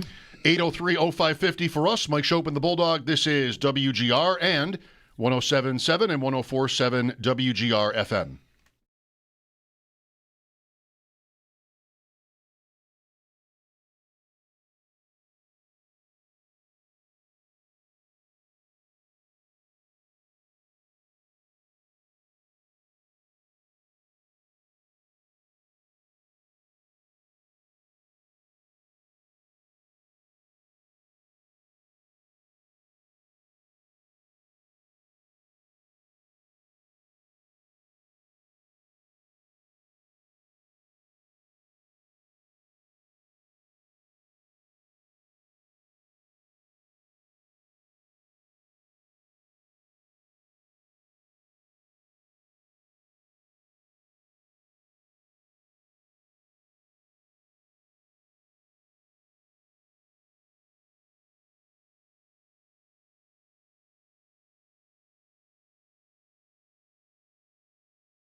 4.5 minutes left in this one as the U.S. is up big on Slovakia, 6-2 in the third. However, Tage Thompson is out for the remainder of this game for precautionary reasons. Thompson, though, does have a goal and an assist in this game. And again, while we are still a few minutes away, it is looking like it'll be Canada versus the United States for the gold medal on Sunday. That game will get going at 8 a.m. again on Sunday. And then Finland versus Slovakia for the bronze medal. That game will be tomorrow at 2. Over to the Sabres, Zach Benson absent from practice for a third day in a row, and Rasmus Dahlin is expected to join the team either on Sunday or Monday. Sabres Injury Report is brought to you by Hamburg Overhead Door. Is your garage door injured? Call the experts at Hamburg Overhead Door to get your door healthy again. And then some game action tonight. Bandits out west versus Vancouver tonight at 10, pregame at 9:30. That game can be heard over on our sister station, the Bet 1520. While in college hoops, Niagara is on the road versus Mount St. Mary's. Tip-off's at 7. That's going to be right here on WGR. It's your Paddock Chevrolet Sports Headlines. Paddock Chevrolet with you for the extra mile since 1935. I'm Zach Jones for WGR Sports Radio 550, now on 104.7 and 107.7 WGR FM.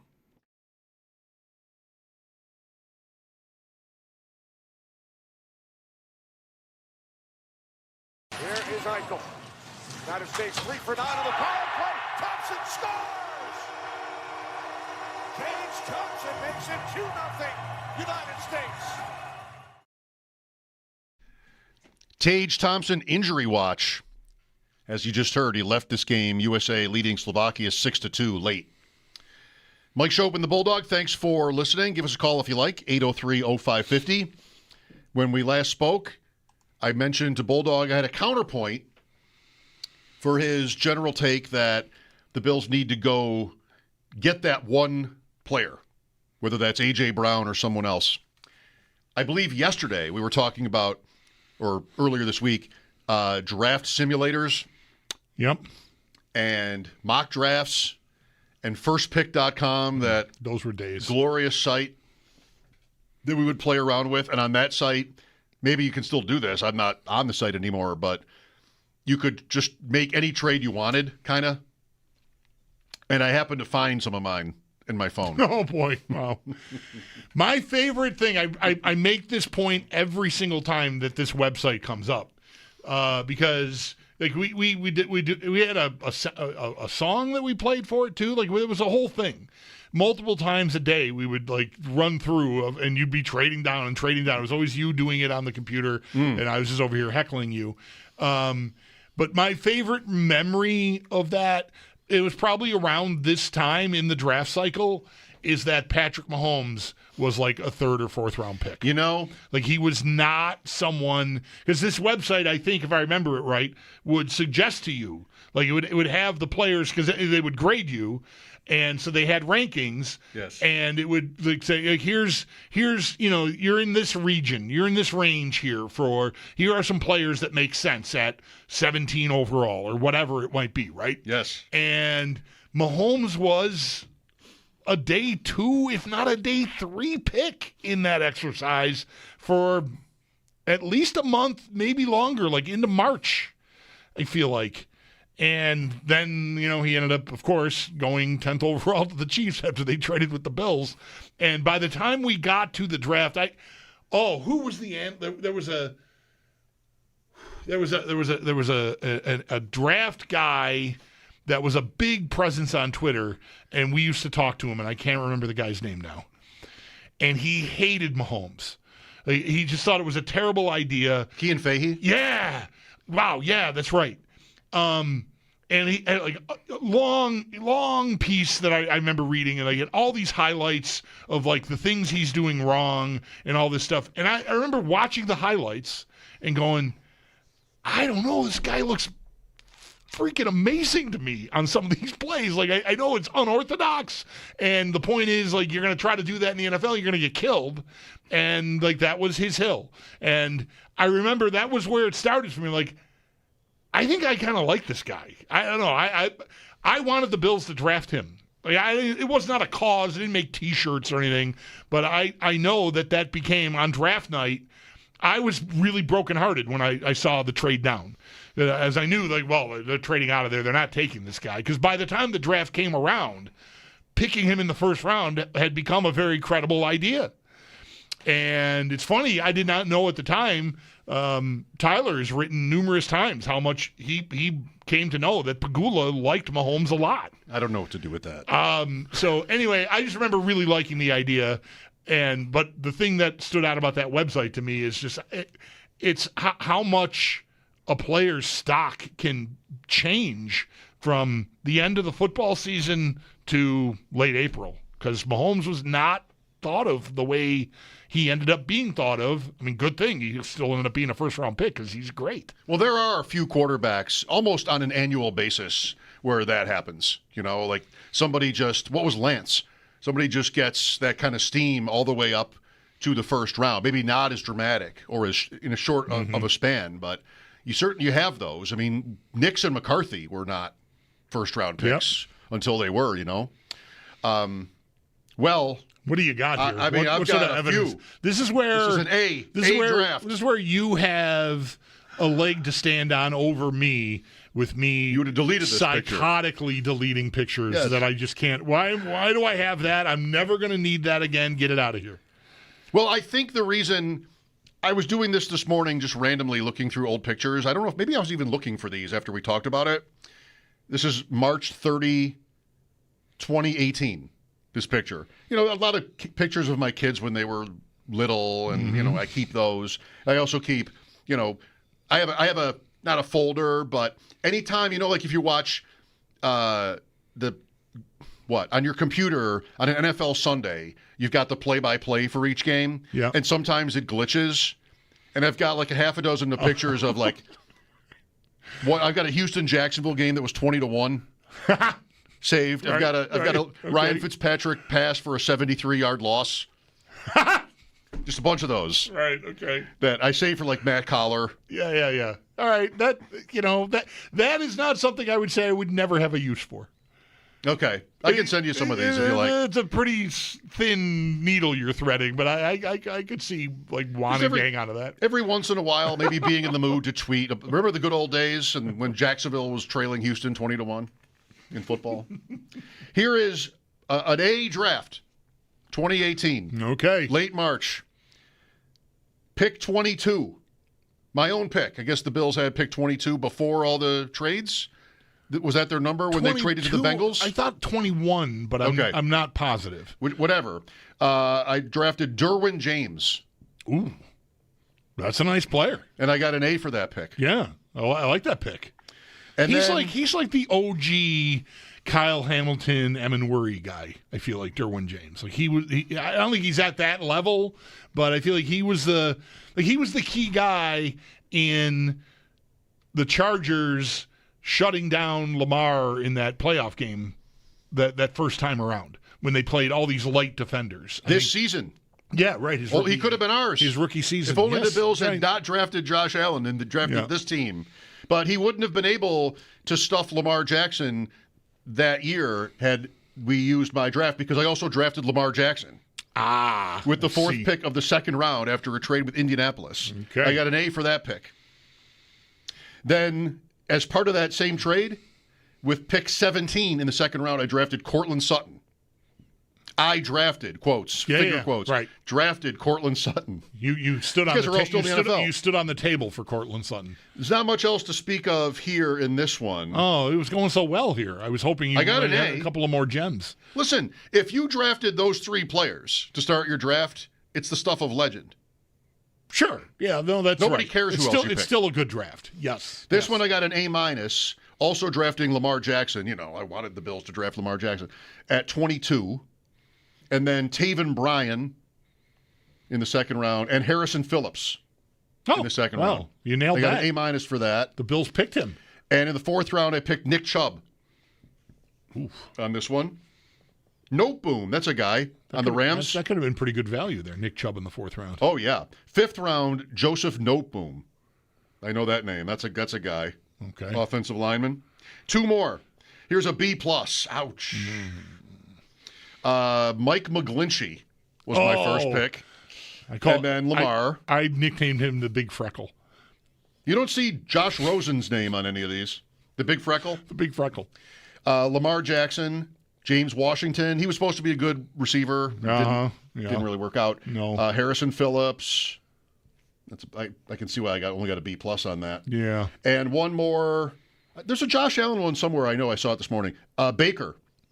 Oh. Baker at pick 21, then Calvin Ridley at pick 22. Baker at pick 21. Amazing. First overall pick in the draft. This is from January 10th of that year. All right. Yeah. Right. I know there's an Allen one. I want to find it because it's Allen, Here we go. Wait a minute. November of 17, we were drafting these. I drafted... What? I guess you could have done that. I drafted 17 players on this one. Oh, wow. Yeah. Pick 24, Josh Allen. A couple highlights. Cleveland Farrell. Is that the guy the Raiders picked in the first round that wasn't good? That was in round 3 anyway. Round 4, pick 24, Baker Mayfield. When you have so many picks, why not just get 2? So I drafted Mayfield in the late 4th, Daniel Carlson, the kicker, and I'm just embarrassment of riches. Vegas, right? Vegas in the 5th round, and in the 7th round, I see the name Jawan Jennings. Oh, well.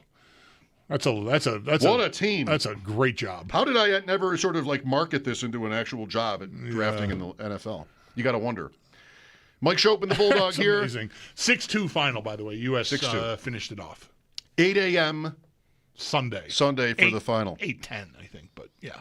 Ontario announced bars and restaurants are allowed to open at 6. Damn right. Come on, though. 6? Would you ever? Yes, you would. Yes. I didn't even need to ask that. Yes, I would. I guess I might too. Yes. If at some point tonight, tomorrow, I will get to my joint on Hurdle, and if I find out they're opening on Sunday, I may do that. 8 a.m.? 8's at least, not 6. You don't have to be there 2 hours early. No, I wouldn't. No, I would. What are you, Ronnie the limo driver? No, I'm going to leave my house at 8 and be there at 8:03 because it's very close. Yeah, you can miss the beginning. Yeah. We'll take a break. This is Mike Schopp and the Bulldog, WGR, and 107.7 and 104.7 WGR FM.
We've been living in sin so long, all the fields are gone.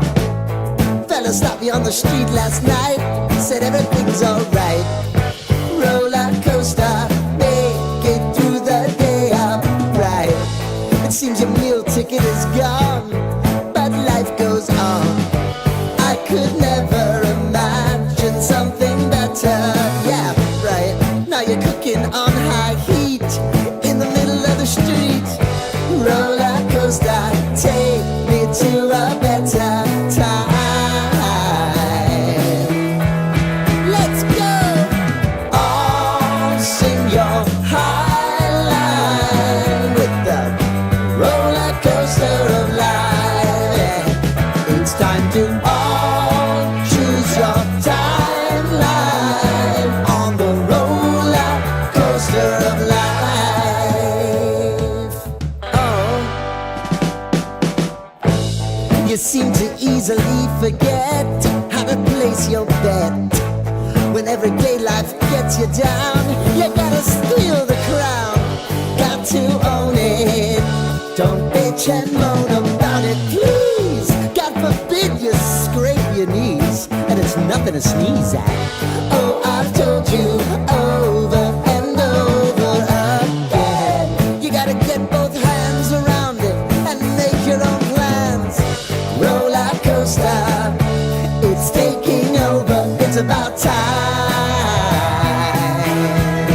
Oh, all sing your high line on the roller coaster of life. You've got to all choose your timeline with the roller coaster of life. Roller coaster.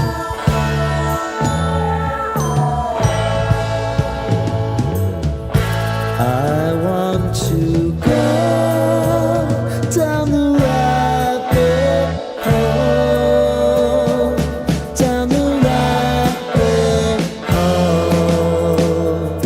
of life.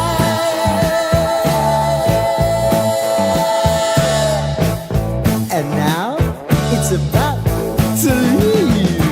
Oh, roller coaster. Oh, roller coaster.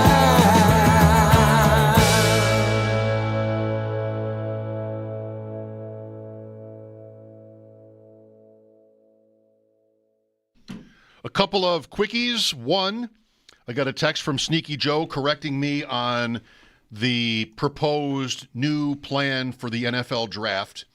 They don't want to add 1 year, they want to add 2. Ooh. So to the number of years in advance where you can trade your picks. And they want to make that from 3 years, which is how it is now, to 5. Wow, you can trade 3 years. Does anybody ever do that? Yes, now that I think of it, yes. And it's often like in the 7th round. Oh, okay. Where you trade a 27 7th for a 28 or something like that. So Joe says they want to make that 5 years, more like basketball. Basketball might be more than that, but it's more like that. All right. Well, thank you, Sneaky Joe. Also, when we're done tonight, it's Niagara basketball. Todd Callan, it's Niagara at Mount St. Mary's, 7 o'clock. That'll be following our show. Here's Tom next. Hi, Tom. Hi. Can you hear me all right? Yeah, we got you, man. Go for it. All right, very good. I don't want to beat a dead horse, but after listening to Bulldog on the on keeping his draft picks and not trading up and down and a lot of holes to fill, age out players, free agents, all that just reinforces if we're going to clean house, why didn't they clean house and get rid of the GM who put us in this position now for several years? I think that's a reasonable enough question, and I don't have it in me to offer you an answer other than I think the general manager had the owner's ear, and he bought whatever he was being told. Because I don't know that Terry Pegula's got a lot of company in thinking that this is some kind of great roster, like he talked about at the news conference to announce the dismissal of the coach. So that is not to say I don't think the coach warranted replacing. I think both things can be true. But I've had a bigger problem with with the GM than the coach, and it has very little to do with him yelling at our coworkers. I just don't think there's enough good players here for a team that is this level of contender to not have an edge rusher or a receiver that warrants attention is really stark to me. So I don't have a good answer for you. I don't know. I think he worked on him. Well, that might all be correct. It's also much easier to do it this way. It would have been a much bigger lift for the owner if he'd fired Bean too. Yep. Because he's going to need someone else new, and they've won a lot of games. So I think it was, in the end, somewhat of a compromise to do this. There seemed to be a fracture in relationships, and it's just much easier to fire a coach than it is a GM usually, because then you need to find somebody who wants to build a program a certain way. And I'd expect Pegula to think, for the most part, they've got it right over there. So that, I think, might have been part of the thinking too. All right. Thank you, Tom. Wonder if we're actually right about some of these things. Sometimes we can be right. There's an article in Buffalo Spree about us. You can check that out. With pictures and everything. Pictures and words. We went to a photo shoot, and they took lots of pictures. So many pictures. Yeah.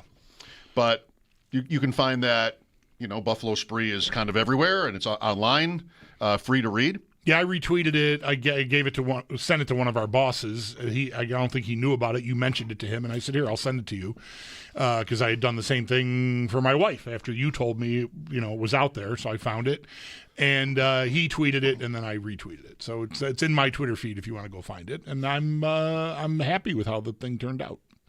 Me too. Pictures and all. Pictures and all. I wasn't having a good hair day, but otherwise. It seems, as I look at the pictures. Oh, I see. Yeah, kind of disappointed there. 6-2 USA over Slovakia, USA-Canada for the men's hockey gold medal game, same as the women. That'll be Sunday morning at 8. They got to get everything in by the closing ceremonies, so that's part of why so early. Mike Schopp and the Bulldog, WGR and WGR FM.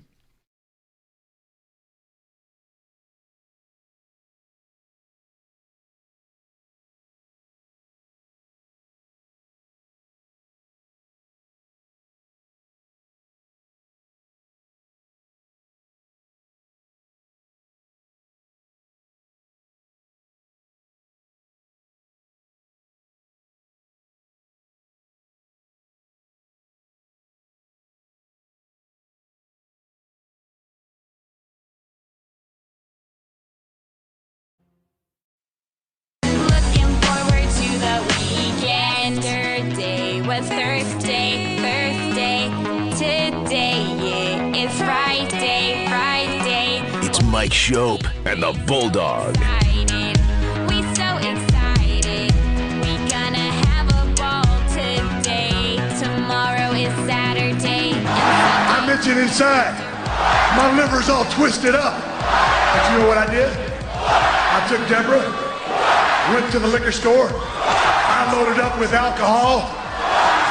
More specifically, vodka, whiskey, beer, tequila, more beer, more vodka, more whiskey, and more beer. On WGR, Sports Radio 550. Looking forward to the weekend. Day was Thursday. Today, yeah, it's Friday. It's Mike Schopp and the Bulldog. We so excited, we gonna have a ball today. Tomorrow is Saturday. I'm itching inside. My liver's all twisted up. But you know what I did? I took Deborah, went to the liquor store, I loaded up with alcohol, more specifically vodka, whiskey, beer, tequila, more beer, more vodka, more whiskey, and more beer. On WGR, Sports Radio 550. Looking forward to the weekend. Day was Thursday. Today, yeah, it's Friday. It's Mike like Schopp and the Bulldog. We so excited.